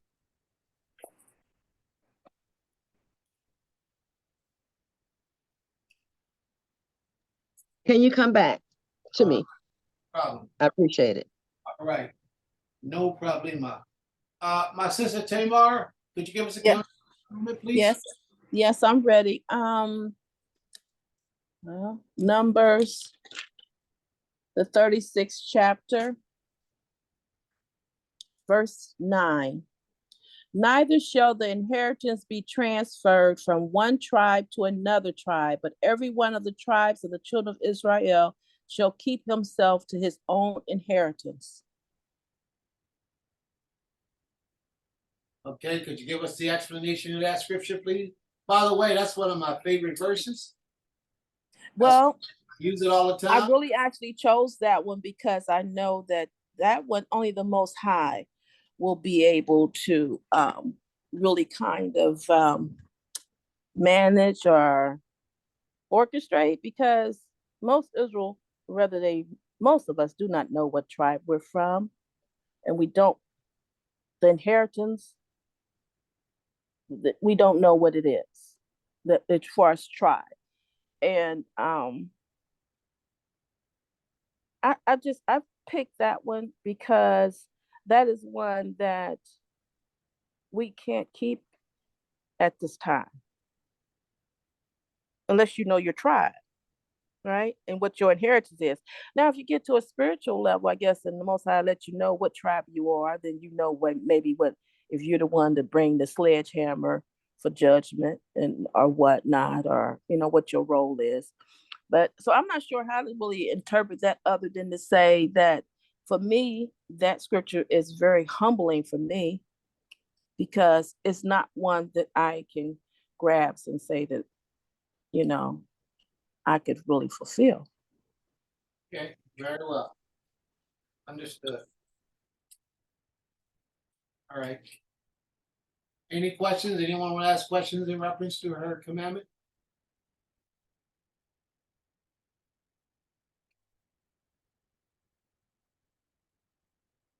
No questions? All right, may the Most High be praised, and thank you for that commandment, sis. When I read that commandment, the way I interpret it is pretty much like you interpret it, but the difference is that as a person pronounces a tribe, and that's what they believe that's the tribe that they hold on to, then that's the tribe that they should hold on to. That's my opinion. If a person feels in their spirit that I'm Judah, then that's the tribe you should marry into. That's where your inheritance can always go down through that family, through that bloodline of Judah. If you feel you're Levi, then that's where you should be. In my opinion, whatever tribe a person accepts, which it could be wrong, they could be wrong, but whichever tribe they accept to be their tribe is where they should be, if they have an inheritance. It's different with a woman, because women don't really have too much of an inheritance, too much. Well, that has been before the judges, right? A woman's inheritance. Yes, yes, but where a women can have an inheritance, but what we're talking about is the majority of the time, women don't have the inheritance, but it can be a situation. This particular scripture that you're reading was one of those particular situations where the woman had the inheritance of their father. Right. Didn't have any male sons, and no brothers, everything went to daughters. So I fully am aware of that. But we're talking about now in today's time when people are not 100% certain of their tribe, not even 50 or 60% certain. So my opinion, when a person takes a tribe and they say, this is the tribe that I'm from, then that's the tribe that they should marry into and keep it moving. I know several people who claim that they are Levites and they marry anybody. Anything, anybody, and they don't care. And not only just Levites, but priests. They believe they are the Kohanim, but they marry anyone and anybody. And the Kohanim is not supposed to do that. The Kohanim had to marry a certain type of woman, and she had to be of the Levitical priesthood. So, you know, we don't always stick to the law as we should and as we profess to do when it comes to our own pleasure. If we find something right, we take it, we run with it. Don't always pay particular attention to the law until we're pointing a finger at someone else. Right. And when Right. when we point that finger at him or her, oh, we Right. scholars. Okay, before I mute my phone, can I say something? The brother, and I'm sorry, I'm not sure which brother it was, said something about the trauma, and we're just really not fit for much right now other than healing. And I think that's what has to be promoted within Israel, the introspection, communing with our own hearts, and encouraging one another to heal and work through some of the trauma that we have and that's been passed on to us. And that's why I think the Most High tell us to confess our iniquities and iniquities of our forefathers, because we are in need of healing. And most of what the problem we're having today is because of our lack of control of our emotions, or maybe it just hasn't, certain issues that haven't been addressed. So, thank you. What your advice was just then, sis, is that we're in need of healing. That was Rosh Hashanah who stated there earlier. That's exactly what this portion of class is all about. You know, you can't properly serve the Creator if you don't understand what it is that He said for you to do. If you got a dog that learned Spanish, he learned Spanish, and this dog happens to be your cousin's dog, and the dog 5 years old now, and your cousin only speaks Spanish. Your cousin passed away and you inherit his dog, and you get his dog in your house. The dog is 5 years old. The only way that you and that dog are going to live comfortably is if the two of you learn the same language. And ordinarily, you would have to teach that dog your language. He will have to succumb to your language in order for him to be able to understand what you're saying, so that he can begin to do what it is that you need and require for him to do. Same thing with this portion of class. This portion of class is that a lot of Israel don't understand how to serve the Creator. We know we're supposed to, and we take most of the law at face value, but we really don't internalize what that law is about and what it means. Therefore, we have classes like this, or portions of our classes like this, that feeds the soul of the individual, that empowers them with the ability to move forward, because now they got the knowledge along with the proper spirit to catapult them into a higher level of understanding and service to the Creator. That's what this is all about. That's why we ask for your interpretation. That's why we ask for people to ask questions. That's why we give explanation. No one person have all the right answers all the time. It don't work that way. Within a multitude of counsel, you will get the answers that you need. May the Most High be praised. Brother, you want to speak? Ashir? Yeah, specifically on the healing part. The best was it Psalms 19:7? Like I would say this, yeah, a lot of our people are damaged, but I can honestly say with myself, because we all suffer trauma. Basically, if the more we embrace this law, that's our healer. You know, and you know, when I mean embrace it, it's like something because what does it say? It says well, Psalm 19:7, it says the law of the Lord is perfect, refreshing the soul. Now I'm looking at the different translations. It's got reviving the soul, restoring the soul. So this is what the law of the Most High does. It's a healer. So and it's designed specifically for us.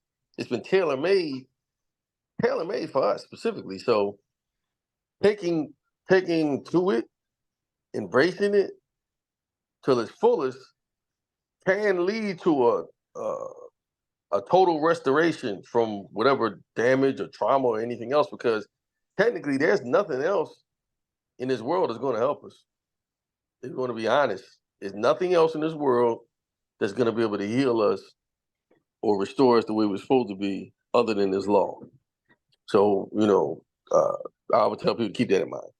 That's it. That's it. Right. All right, Todarabah. And you're right. That's why the Most High gave it to us. That's why he left it on record. If you think about it, the scriptures is the oldest living book in its completest form to the way it is on record today. It's the oldest living book that's on record today. Why do you think that's so? It's because the Most High knew there was going to be a while before his people came around to hearing his voice through the scriptures again. That's why it's still here in circulation today. And that's what it's going to take to get us where we need to be. But, you know, anyone can read and see some words and form some type of opinion of the words, but it takes a certain essence within the individual to be able to relate with those words and to pull out its true meaning. And that's who we are, the true children of the covenant. All right.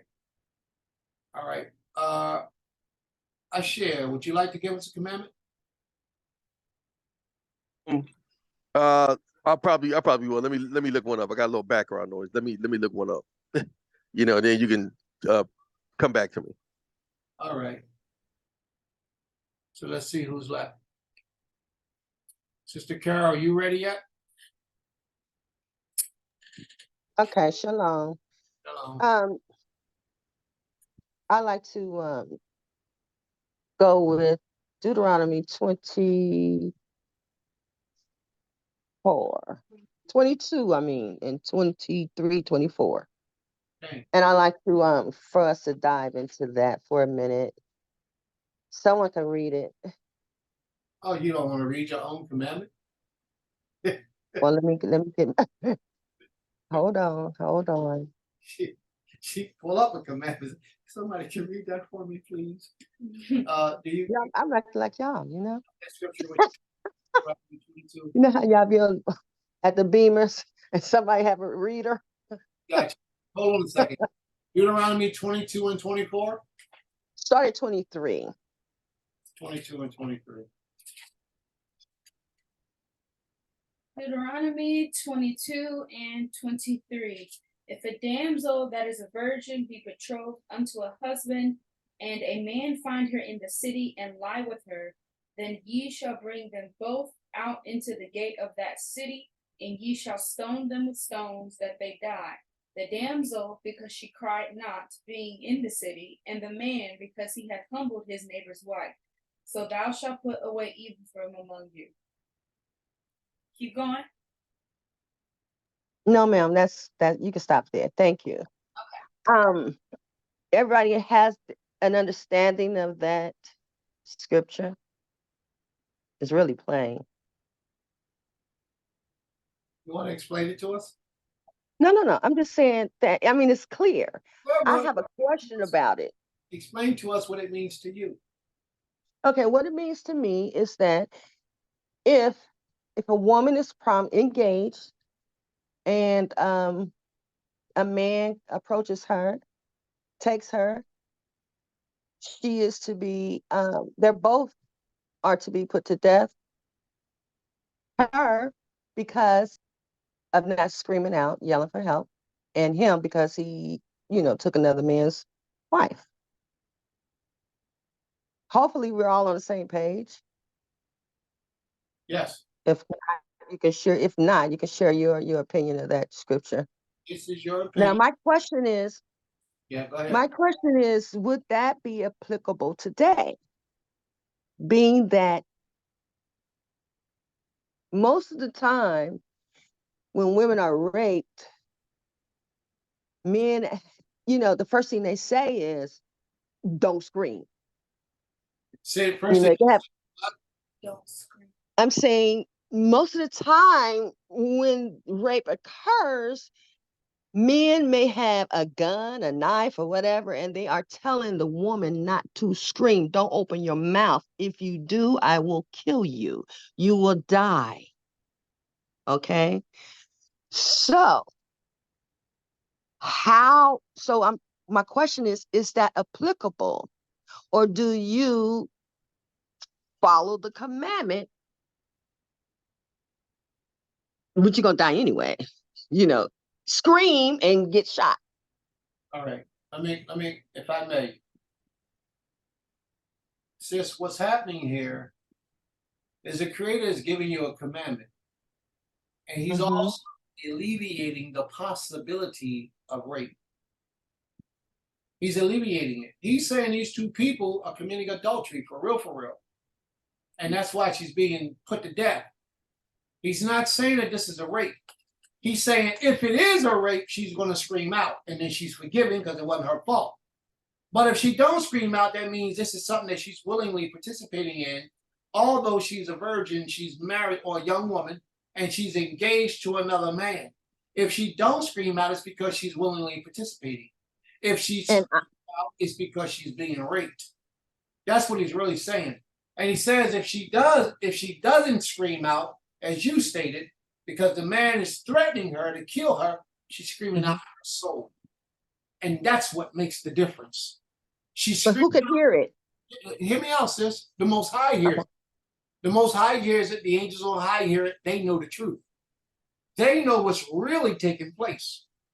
So if she doesn't scream out in her essence, then she's really participating in that, And if she does scream out and nobody hears her, even though she's in a city, there's a different scenario because her soul and her essence is pointing out to the Most High to allow this thing to cease or to stop. That's how you know she's being raped. But when a woman is committing adultery and she's been engaged to another man, but yet she's sleeping with this guy, she's sneaking, she ain't going to scream out because she's engaged in that activity. That's the type of mindset she has. A lot of our people, when we read the scripture, we read it as if we're thinking about walled cities and this woman being raped inside the city and not screaming out. Like you said, your example was the best example. That man put a knife up to her throat and said, you better not make no noise. So because she didn't take her life in her own hands and say, help, is she going to be put to death? No, because her soul is screaming out. She's not committing adultery. The point I'm trying to make is that this woman in this particular instance who was in the city was not committing adultery. Therefore, she didn't have to scream out with her mouth verbally because her life was being threatened. Possibility, because of what you stated. Her life is being threatened. Although she's in the city, she can't scream out. But now she's in the field because there's another law that says about the woman doing the same thing in the field. She don't need to scream out because ain't nobody gonna hear her anyway. But the Most High knows she's being raped because it's in her essence. Her soul is screaming in both instances. Now, if let's say this, for example, sis, because this is not clear according to that scripture either. Let's say the brother rapes her, gets up off the floor and walk out, and then she screamed. Then she fulfilled that law. She screamed out. It didn't say she had to scream out in the midst of being raped or in the midst of having the sex done to her. She could scream out when it becomes safe for her. So in essence, the Father is trying to draw out emphasis that in this particular situation, if the man threatens her life to kill her, the Most High, as my brother Roche just presented, the Most High chooses for us to live. not died. And if he says, I'll kill you and put a knife up to her neck or a machete or something to threaten her life, she better not scream. And then he leaves out, she could scream after that. Or she could go seek proper judgment and help and all those things and let people know what happened is also another way of screaming out. So it's not always just raise your voice and make a sound that means screaming out. There are many different ways to a person screaming out, and they have to know when to scream out if they want to preserve their life. All right, my brother. Sis, you want to say anything in reference to that? No, I was just saying, I'm just thinking of verse 22 above that when it says if they were to be found, if a married man and a married woman was to be found, then they both shall be put to death because of, they committed adultery. Right. Now, and down here, the one that I had, the difference is the difference between the two. Both of them have death sentences. Yes. But the main thing about in 24 is that she didn't scream out. Right. She didn't cry out. Because that's just like 22. That's adultery. It's the same thing. Yeah, it's the same thing, but the difference is about her not crying out. That's the only difference. Oh, I'm sorry, and that she is a virgin. That's right. So those two things are the main difference. And my concern is even if going with your theory that she's screaming out spiritually, could that hold up when we go before the judges? I was screaming out spiritually. Yes, because she was she was threatened at knife point that he would kill her. She didn't benefit, she didn't enjoy, she wasn't participating. Okay, for example. I know where you're going, but I'm saying when we choose judges, would they have the empathy? Would they have the sympathy? Would they, for the woman coming before them saying that they were raped? Well, sis, we would have to have a whole hearing. And at that whole hearing, there will be a lot. As Israel is today, you know that our judges that stand before us today aren't just. So for a woman that is commonly looked down upon, coming before these men saying, hey, I was screaming out, you just didn't hear me because I had a knife in my back. I don't think that would be enough for them. I think somebody probably would say, well, you should have chanced it and screamed, and because you didn't, off with your head. And that would apply with what my brother Roche brought out earlier too, about righteous judges.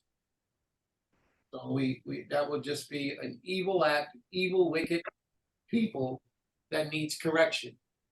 So, but I do understand where you at, sis, and that's a very intricate situation, very delicate. But there is a distinction there between the two situations. And if she has a righteous judge like yourself, then you would understand that she couldn't scream out because her life was being threatened. If she says she was in danger of losing her life, that's the difference. If she just hot in the pants, right, and you covering it up because we do have women, we do have loose women. Right. But remember, she's a virgin, but her desire is to have sex. It could be. It could be.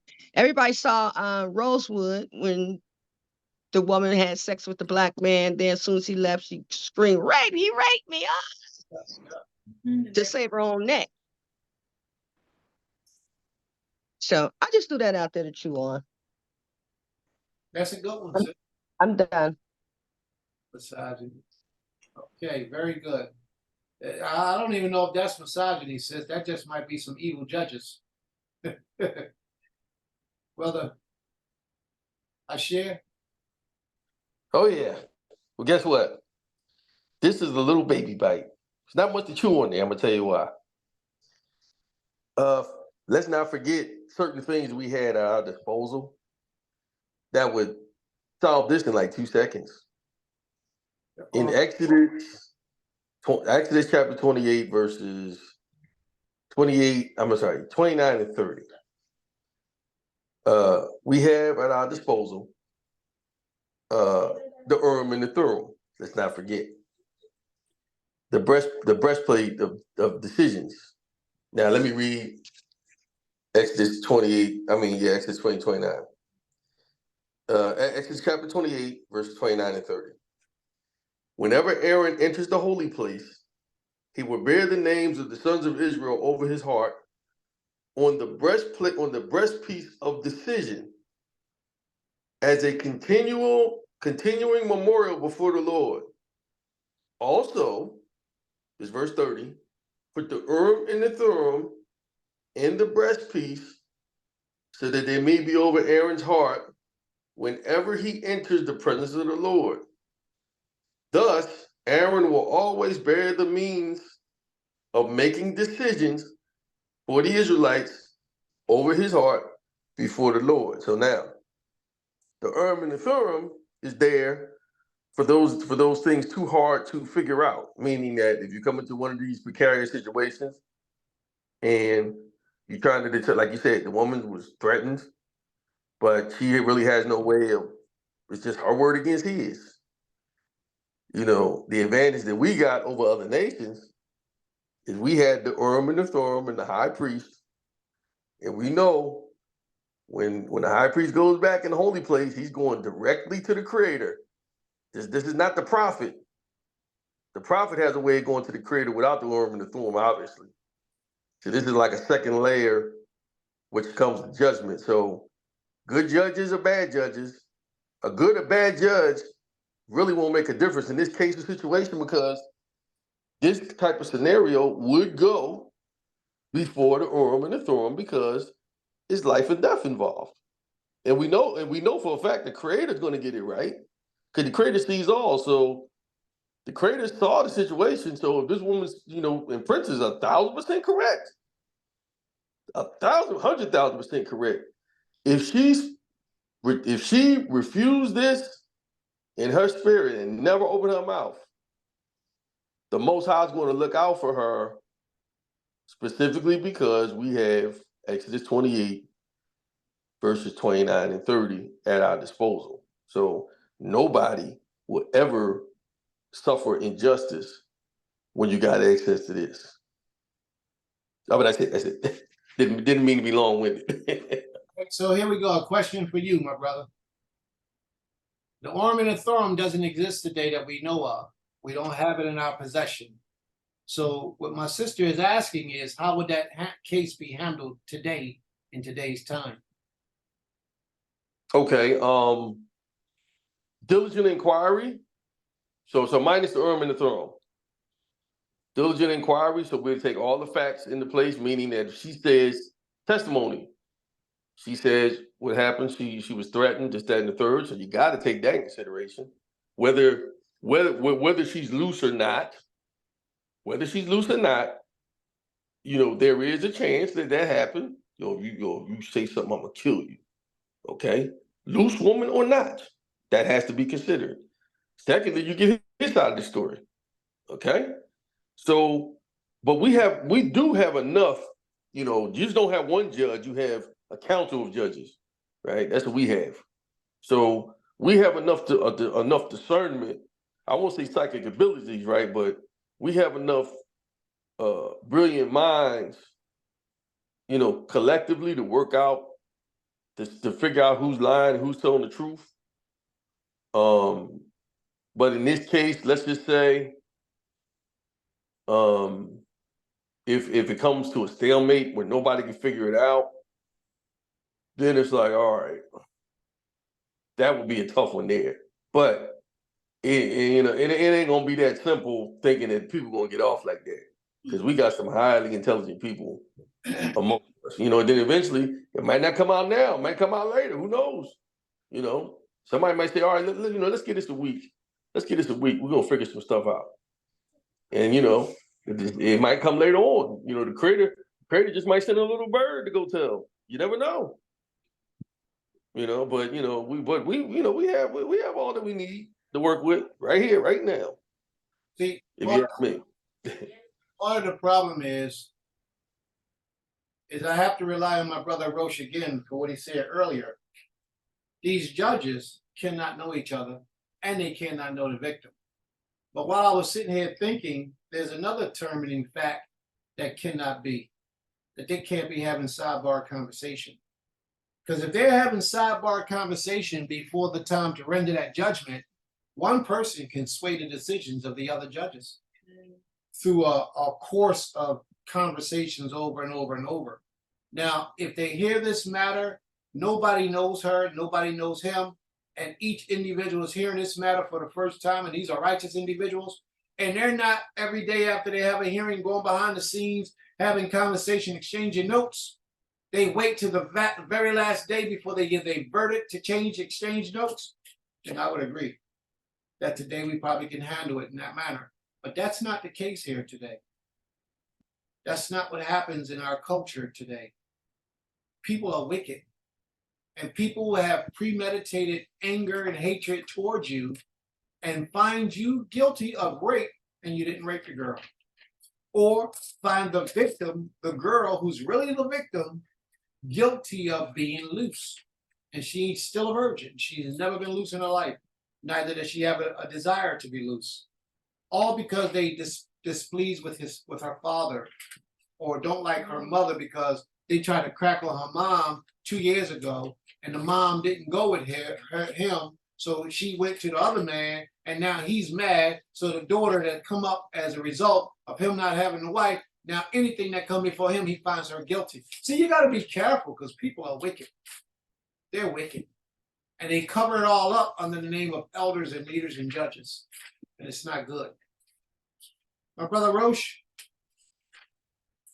All right, I'm gonna try my best to be as brief as possible. Probably not gonna happen. Also, I gotta stop coming behind you because it seemed like I'm about to say something that's against what you said. All right, first I want to start out by saying we got so much trauma. And when I say trauma, I'm talking about, y'all gonna probably see what I'm trying to say when I get to it.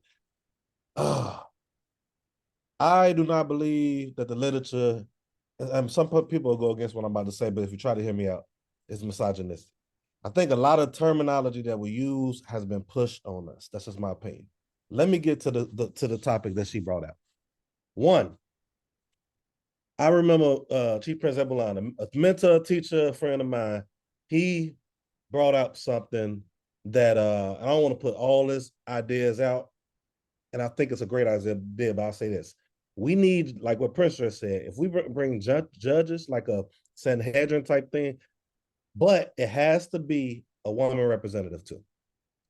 I think it should be the men, or one represent. Well, this is Chief. I'm gonna say what he said. Hopefully, he won't be mad at me saying it. If you had a Beit Din type of thing, where you have men and you have one woman represented on there, then underneath you have the women and you have one man representative on there. This is to keep balance. Balance is important. Adon brought out Exodus, I forgot, 22 or something like that, or whatever it was, dealing with the Urim and Thummim, right? The problem with that, which is that's nothing, no problem with that at all. But this is about to talk about why I always speak on it's a remnant. It's a remnant of a remnant. Aharon in Exodus chapter 32 got them to create a golden calf. Due to being pressured by the people and probably was scared of the people. We need men and women that is going to do what he brought out in Deuteronomy 7 and not be waived what it talks about in Deuteronomy 1, I believe it is. Not be waived. It's going to be balanced. Let me give you another example. Going back to what was brought out about the woman and the think about when what that took place with Judah and them sister. When she got that done in her, raped, they didn't automatically kill her, right? It was something that was talked among and they was mad and all that stuff. So when you read the scripture, it's not that they're going to die right off the bat. That's not how it works. The thing is, we read in the scripture, we're missing the cultural aspect, we're missing the politics aspect, we're missing the real life aspect, right? When you think of like Shlomo, Solomon, when those women came about the baby, he was asking questions and he was provoking them to bring out the truth through their actions. We need wise individuals that can dictate these type of hard situations. Another thing I wanted to bring out, this is why I love what we're doing at Beulah. We need to look at all the examples up to 2023 now, because a lot of people have been in this for 30, 40 years. I think, Prince, you've been in it 30-some years, right? And it's true, 25, 30, however long it's been. And it's only been, even up to this point, a remnant of a remnant that had the foresight to see what needed to be done, but people who wanted it to continue the way it was fought against them. I know this for a fact. I'm just being very general when I say this. We need more structure, and we need to make sure that the women are taken care of and the men. And the best way is, one of the ways that Prince brought out, is for them not to know each other, in a sense, if we can. Let them not be privy to who the person is. Have a balance of a woman on the panel, then a man on the panel, and make sure the women feel safe. Because when I hear people say misogynistic, when I hear people speaking on what she brought out, which is a great topic and subject, it's because this stuff is truthful and it's happening within Israel today. We don't have balance and we got to change it. And another last thing I'm gonna say is this. This is the last thing I'm gonna say. This we couldn't go around scripture. The scripture is for us supposed to show us these examples. But when you look at stuff like Torah, you go to the Ecclesiasticus or Sirach, you go to the Mishnah, you go, why am I bringing it up? We need to use the Torah as our foundation and our skeletal structure and try to make sure it equates to 2023, what we go through now, that stuff that might not have been in there, right? And we're not privy to understand because we was not there to see what else did they how did they go about certain laws that's not bringing forth how we execute it, because we could ask 10 people and we're all saying different things. So we need to come together and structure it for 2023. How can we use this base and make sure it goes with today? And I know I just said a whole lot, but it's the reason I did is because all of this stuff has been happening for years. And we had great men like y'all, we got Adon, we got Prince, that got great ideas. And they're not wrong in what they're saying. The women that's speaking now, not wrong in what they're saying. But the problem is we're not structured, in my opinion. I'm nobody. I've only been in this for 11 and a half, 12, almost 12 years. But it's what I'm seeing. That's it, man.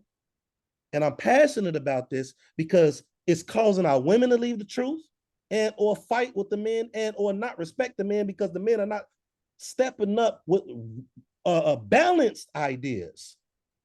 And then the same thing with the women. These examples, man, I'm done, Prince. I'm sorry. It's just that this is serious to me because this is a hard question, a hard scenario she brought up. And the answer, last thing I'm gonna say, the answer is deeper than, it's a collective of everything we're saying. But we got wicked men and women. So we need balance. Deuteronomy 7 people that he brought out that's gonna do it justice, keep justice and fair. And that's it. I'm done. I'm sorry. All right. All right, Hayagita, you had your hand up. Yes, giving all praise and glory to the Most High. Emma Carroll was saying that what if nobody hears her or she doesn't scream out? And then you said voice. She doesn't just mean she called out using her voice.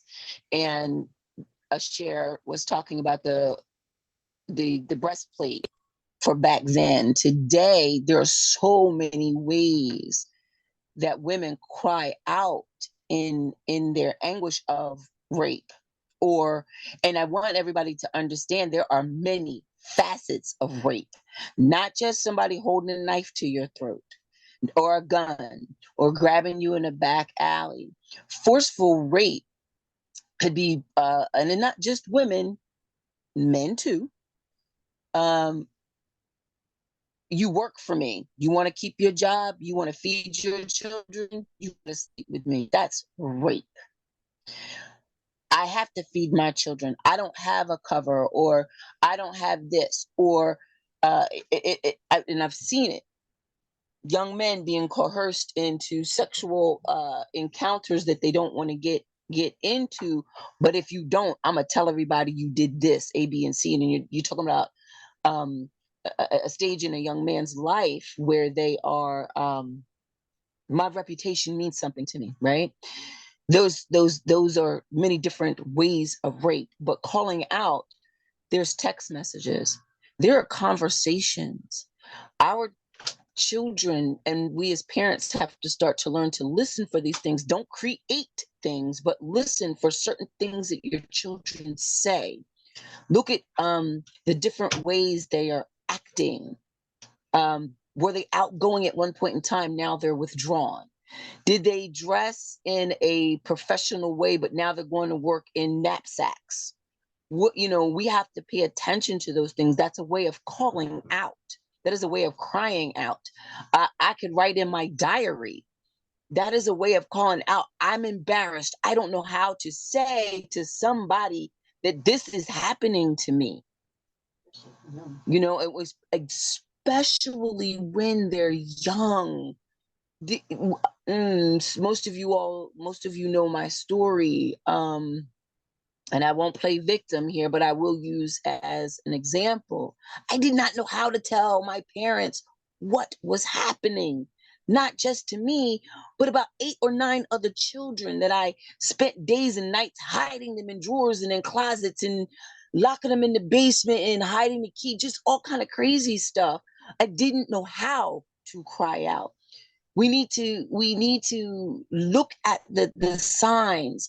But we also need to take it back, parents, grandparents, aunties, uncles, shall I say, dods and dodas, sabtas and sabas. We need to take it back. We need to tell our children that they are safe. You can tell me anything. I don't care if you're embarrassed. I don't care if you think I'm going to be mad at you. I don't care if you think I'm going to hurt somebody behind what you say. Talk to me. Tell me what's going on. Let's get back to, like Roche said, structure, right? We need structure in our judgments and what we're doing, but we need to get back to structure. We used to have Sunday dinner, right? We're trying our best to have it Shabbat night and on Tuesdays we have dinner, right? So that we're talking to our children, we include them. And when I say children, I want y'all to hear me. My babies will be turning 33 this year. These are still children. Hear what they're saying. Something could have happened that you missed. They were crying out and you missed it. At least now you can find out what that thing is, put it in your memory bank. And if you see another child or your grandchild or your neighbor's child or this child or that child or a grown child exhibiting certain behaviors, to ask a question. We need that structure, even in our community where that stands. As women, men, I'm telling y'all, all of you, my brothers, hear me when I say, we as women need to feel safe. And I don't mean safe from somebody coming and getting me, but safe in the fact if I come to you and I say, help me, you got my back. Safe. I'm going to shut up now and go back on mute, giving praise and glory to our King. Hallelujah. And the Most High be praised. All right, bro, you got the floor. Brother Asher.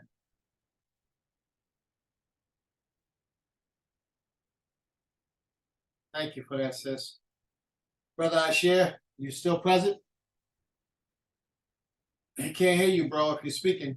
Yeah. I was over there just pushing and wouldn't react.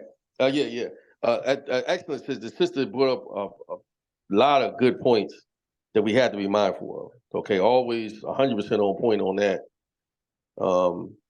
And brother, I want to let the brother know what he was saying was not against what I was saying, because it's necessary to fill in these holes, these possible holes that we have. But I will say this: the Urim and the Thummim, like for example, being as though we don't have it, it's nothing we can really do to replace it, other than having it. I think that's why the Most High put it in place in the first place. We could try to be as effective as the Urim and the Thummim, but we'll always come up short out for obvious reasons. But I would say this: if we use the system that the Creator gave us, right, to its fullest, the checks and balances are there. It'll definitely take care of itself for this reason. Like you said, with the like with Aaron the high priest. I'm gonna read Leviticus 4. This is a check. These are checks and balances that the Creator put in, a long time ago, centuries ago. They still work. So now this is the thing. Of course, we're having a discussion about not having these at our disposal, right? Which is a serious advantage, and we're always going to be coming up short, always, without it. So the Creator's getting his point across, saying, hey, this stuff I put in place, we really can't live without it.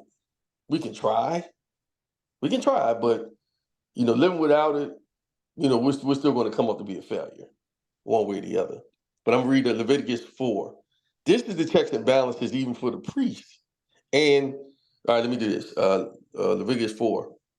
The Lord said to Moses, say to the Israelites, when anyone sins unintentionally and does what is forbidden in any of the Lord's commands.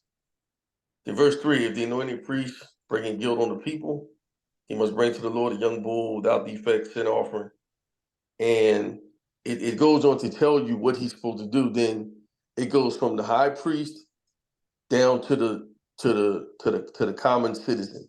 It comes from the king, the high priest, any official. This is everybody. Leviticus 4 covers everybody, meaning that the high priest, even the high priest, will be held accountable. Now, this is something that's done unintentionally, okay?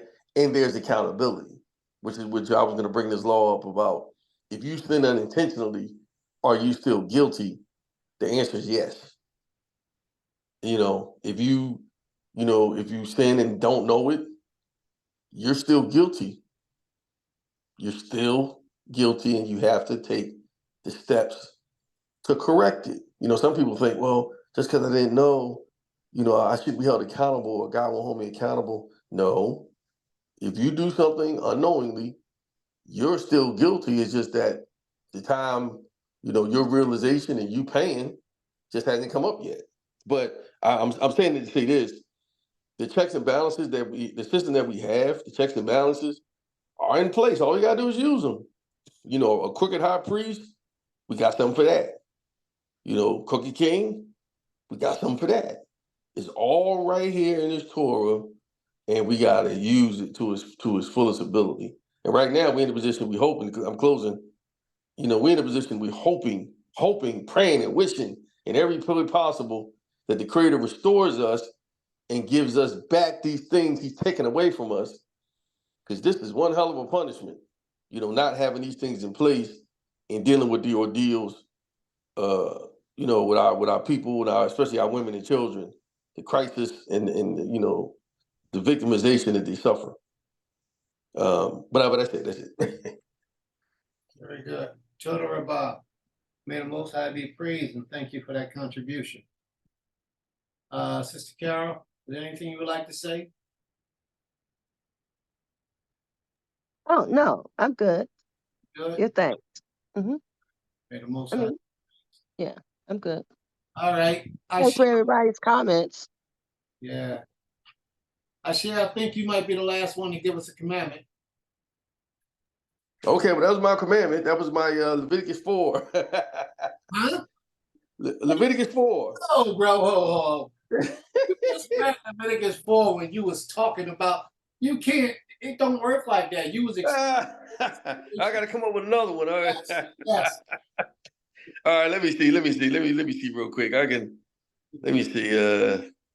He did. He gave us about 5. Man. And you can't think. Yeah.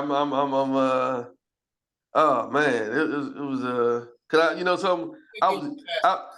Yeah. Earlier during the week, I was beating up on some Muslims and Christians about. Let me see if I can get one more out of that. Let me see. I was beating them up all week with this. Let me see.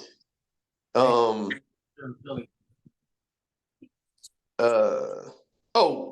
worshiping of the deities. Damn. Let me see. Let me see if I can pull that up. Never get a chance. Yeah. Let me see if I can pull that up. I know what it was. It was First Kings about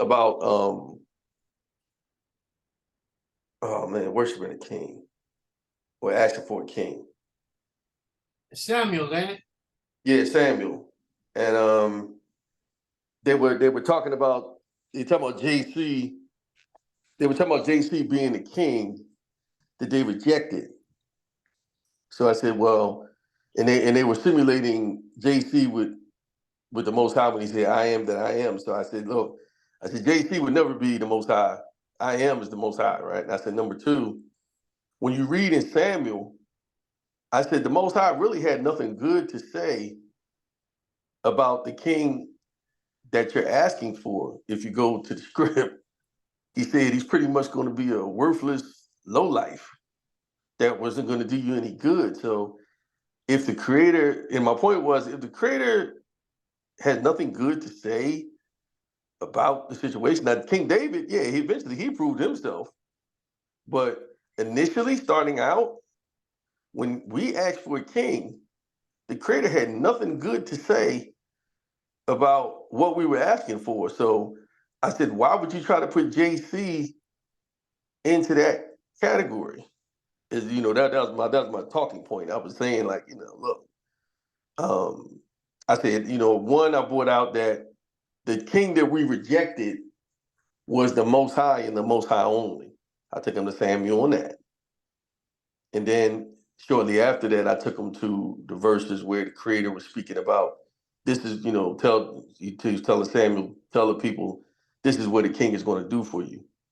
And yeah, and it just, it just was not a good situation. The creator had nothing good to say about that, about what they were asking for. So it didn't make any sense. So I asked them to give me a response on it. Of course, I'm still waiting. But First Samuel chapter 8. Very good. Very good. Yeah. So, but that just goes to show. I was just proving to them. They claim they read this. They claim they read the Tanakh. Can I read They that claim verse? they read. Now what you said? Can I read that verse? Oh, you should read that verse. First Samuel chapter 8. Verse 7. Okay, let me get to that real quick. Oh, verse 6. Verse 6. First Samuel chapter 8, verse 6 and 7. Okay. Let's see.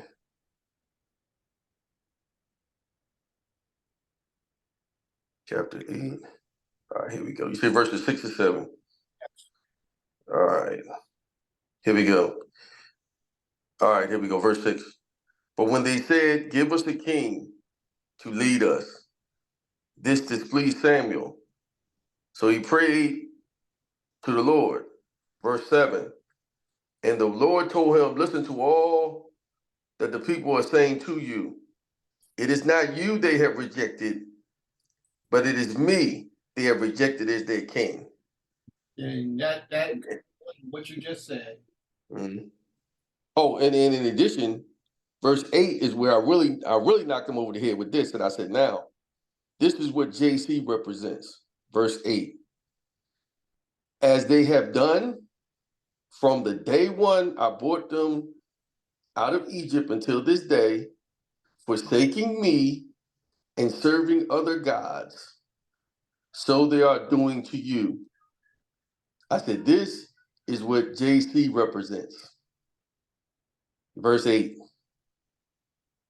Because they're trying to put JC in the place of the Most High or as a king, et cetera, et cetera, et cetera. So I was just telling them basically in verse 8 says that, JC represents a false idol. It's in black and white, but you know, they had no response, no comeback for that at all. Very good. Very good. And I'm sure you gave them a whole lot to think about, even if they didn't. Gave them a lot Yeah. to think about. May the Most High be pleased. So, Creator willing, if you join us again next week, you can give us a commandment. Oh yeah. I'll try. I'll make sure. I'll make sure I'm ready. She just woke up. Now she laughing. You leave her alone. Hey, sis. Bruh, I don't know where we are at this point, but I have a commandment too, if I'm allowed. Okay, sis, you got it. You take the floor, sis. Don't I, y'all?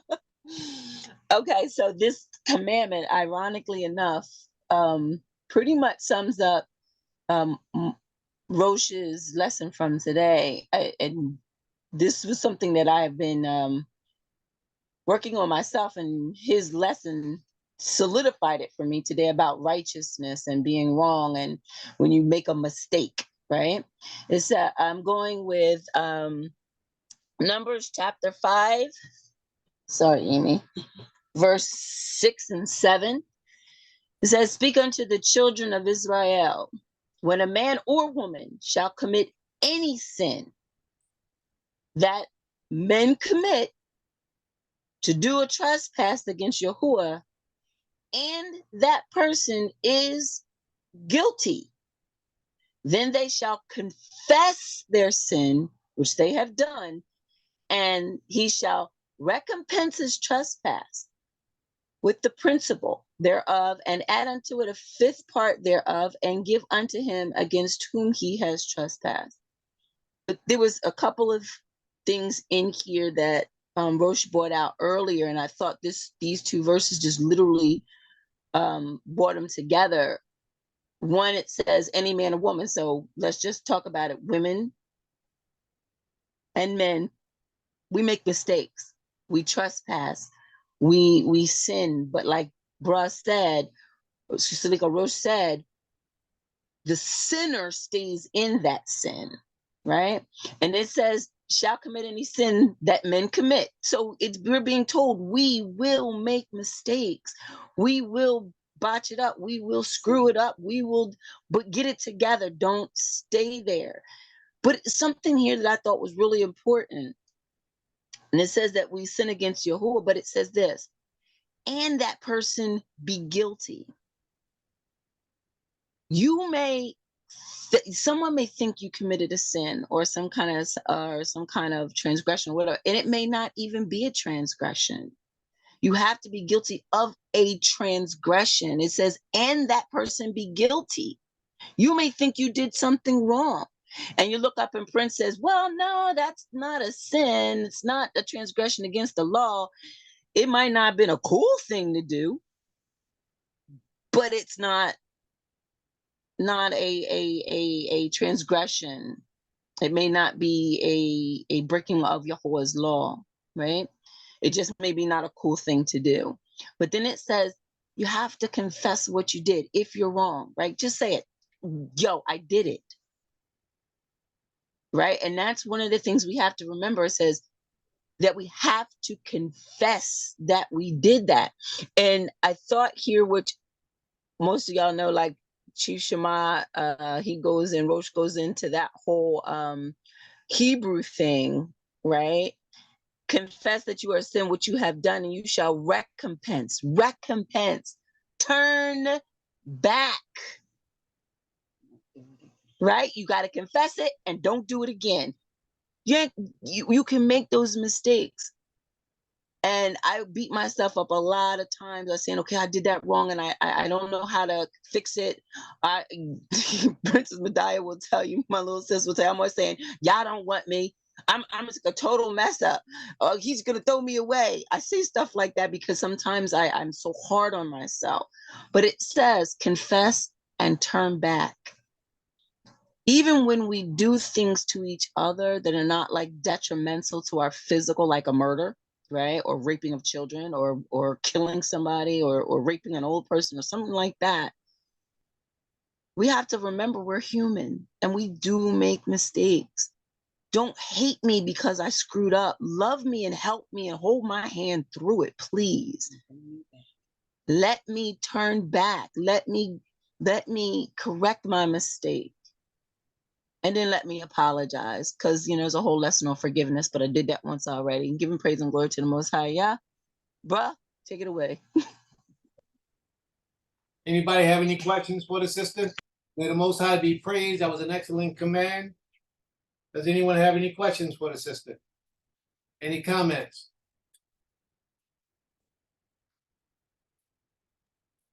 All right. I think you started off by saying a sin is a sin, basically. I think that's what you were saying. Even the smallest sins is a sin. And I think that's what the Day of Atonement allows us to use that opportunity to make amends to the Creator and to apologize and for the sins that we don't even know that we're committing. Because in a day's time, we all have committed a sin and not even aware of it. So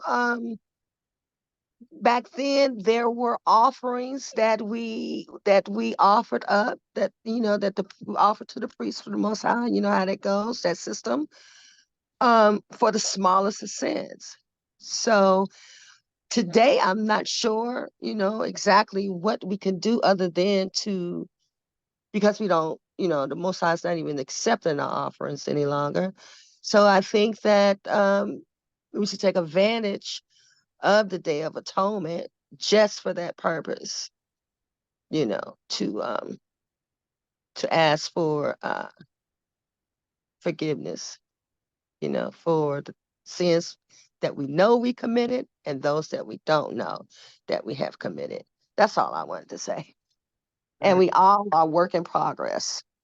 That's right. Very good. Total Rabab. May the Most High be praised. Very good. All right. Any other questions or comments? Did I miss anyone on the commandments today? Are you here on the phone, on the mic, on the Zoom, and had not had a chance, an opportunity to recite your commandment? All right. Very good lesson. Very good lesson. So we do this every Shabbat on our Zoom. We begin at 11 o'clock every Shabbat. We take a break at 2 o'clock. We come back at 3 o'clock, and we go until the end of the day. Thank you very much for all of your participation today. Before we close out, we're going to attend to the voice of my brother, Roche. He has his hand up. Let's see what his comment is. Total Rabbi. Roche, you got the floor. I just don't want to leave that question unanswered. I don't know if it was a question, but Gabarret had asked, back then what we used to do, and not sure what we do today. I don't know if that was a question or not, but I wanted to throw out 2 Chronicles 7:14. You can read things like Isaiah 1. If people ever come to you or come to anyone about, what do you all do if y'all not doing sacrifices? 2 Chronicles 7:14 lets us know that it says that my people, upon whom my name is called, shall humble themselves and pray and seek my face and turn from their evil ways. Then I shall hear from the heavens and forgive their sin and heal their land. So please don't ever let nobody tell you that, y'all was doing sacrifices back then. There's plenty scriptures throughout, and I never understand why people can't take them to it. That lets you know you don't need it. You got 2 Chronicles 7:14. You got Isaiah 1. You got Ezekiel, whatever chapter I read earlier today. These are all there to let us know. But it's also in 18. At 18, right. So it's there to let us know. We got that, But that's not to say we're not going to go back to it in the future. But I just want to answer your question. That's the answer that I have. May the Most High be praised.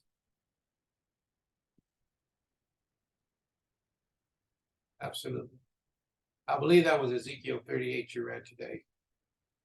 All right. Correct me on that, Roche. Do you have a copy of what that exact scripture was? 38? Yeah, hold on one second. It was Ezekiel 14 and 33. They're in both 14 and 33. 33. They give you the answer right there. Very good. Total Rabbah. Anybody else? All right. Are there any questions or comments, family? We're going to pause our recording. We're going to stop our recording.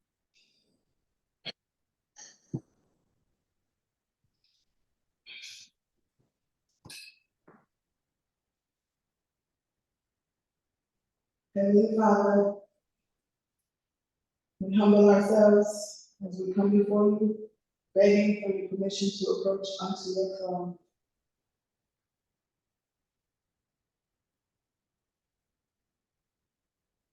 Total Rabbah Most High for allowing us to come before you on this holy Shabbat day, the day that you have set apart for us to come to honor, to glorify, and to praise your high and holy name, you and you alone, O Creator.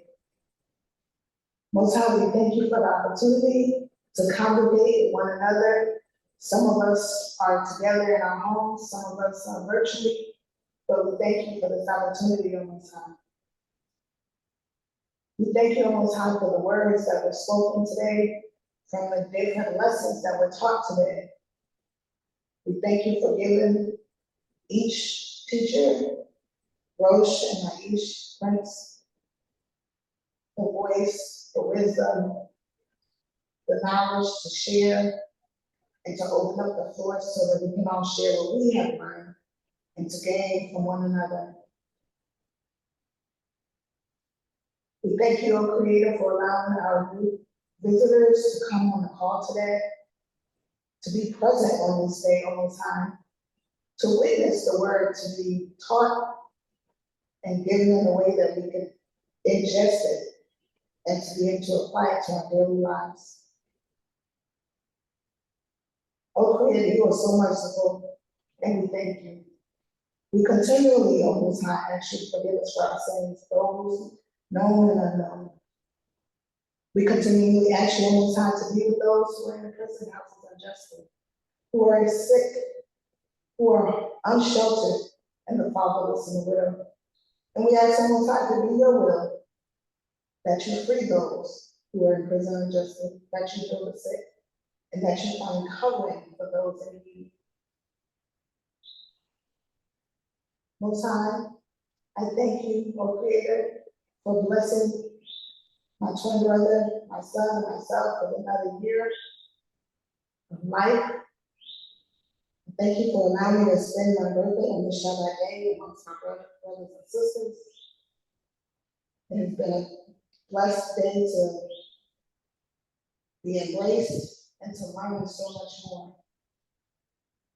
Most High, thank you for the healing that you brought to our families, our community this week, by healing our beloved Ema and my Abba from the ailments that were causing them to be hospitalized on different times, and for allowing them to come home safely and to bring the Shabbat together as one.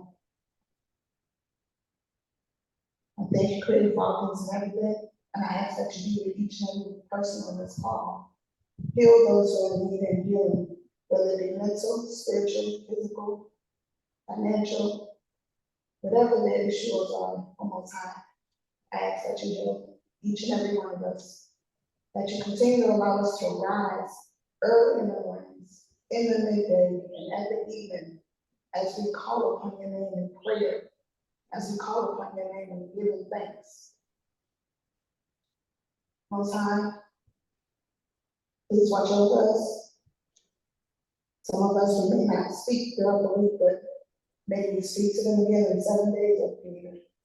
Allow us to commune once again on your holy Shabbat day. Toda Rabbah, Ali, Toda Rabbah, Selah. Thank you, thank you, thank you. Oh, yeah. Just God be praised. Hallelujah.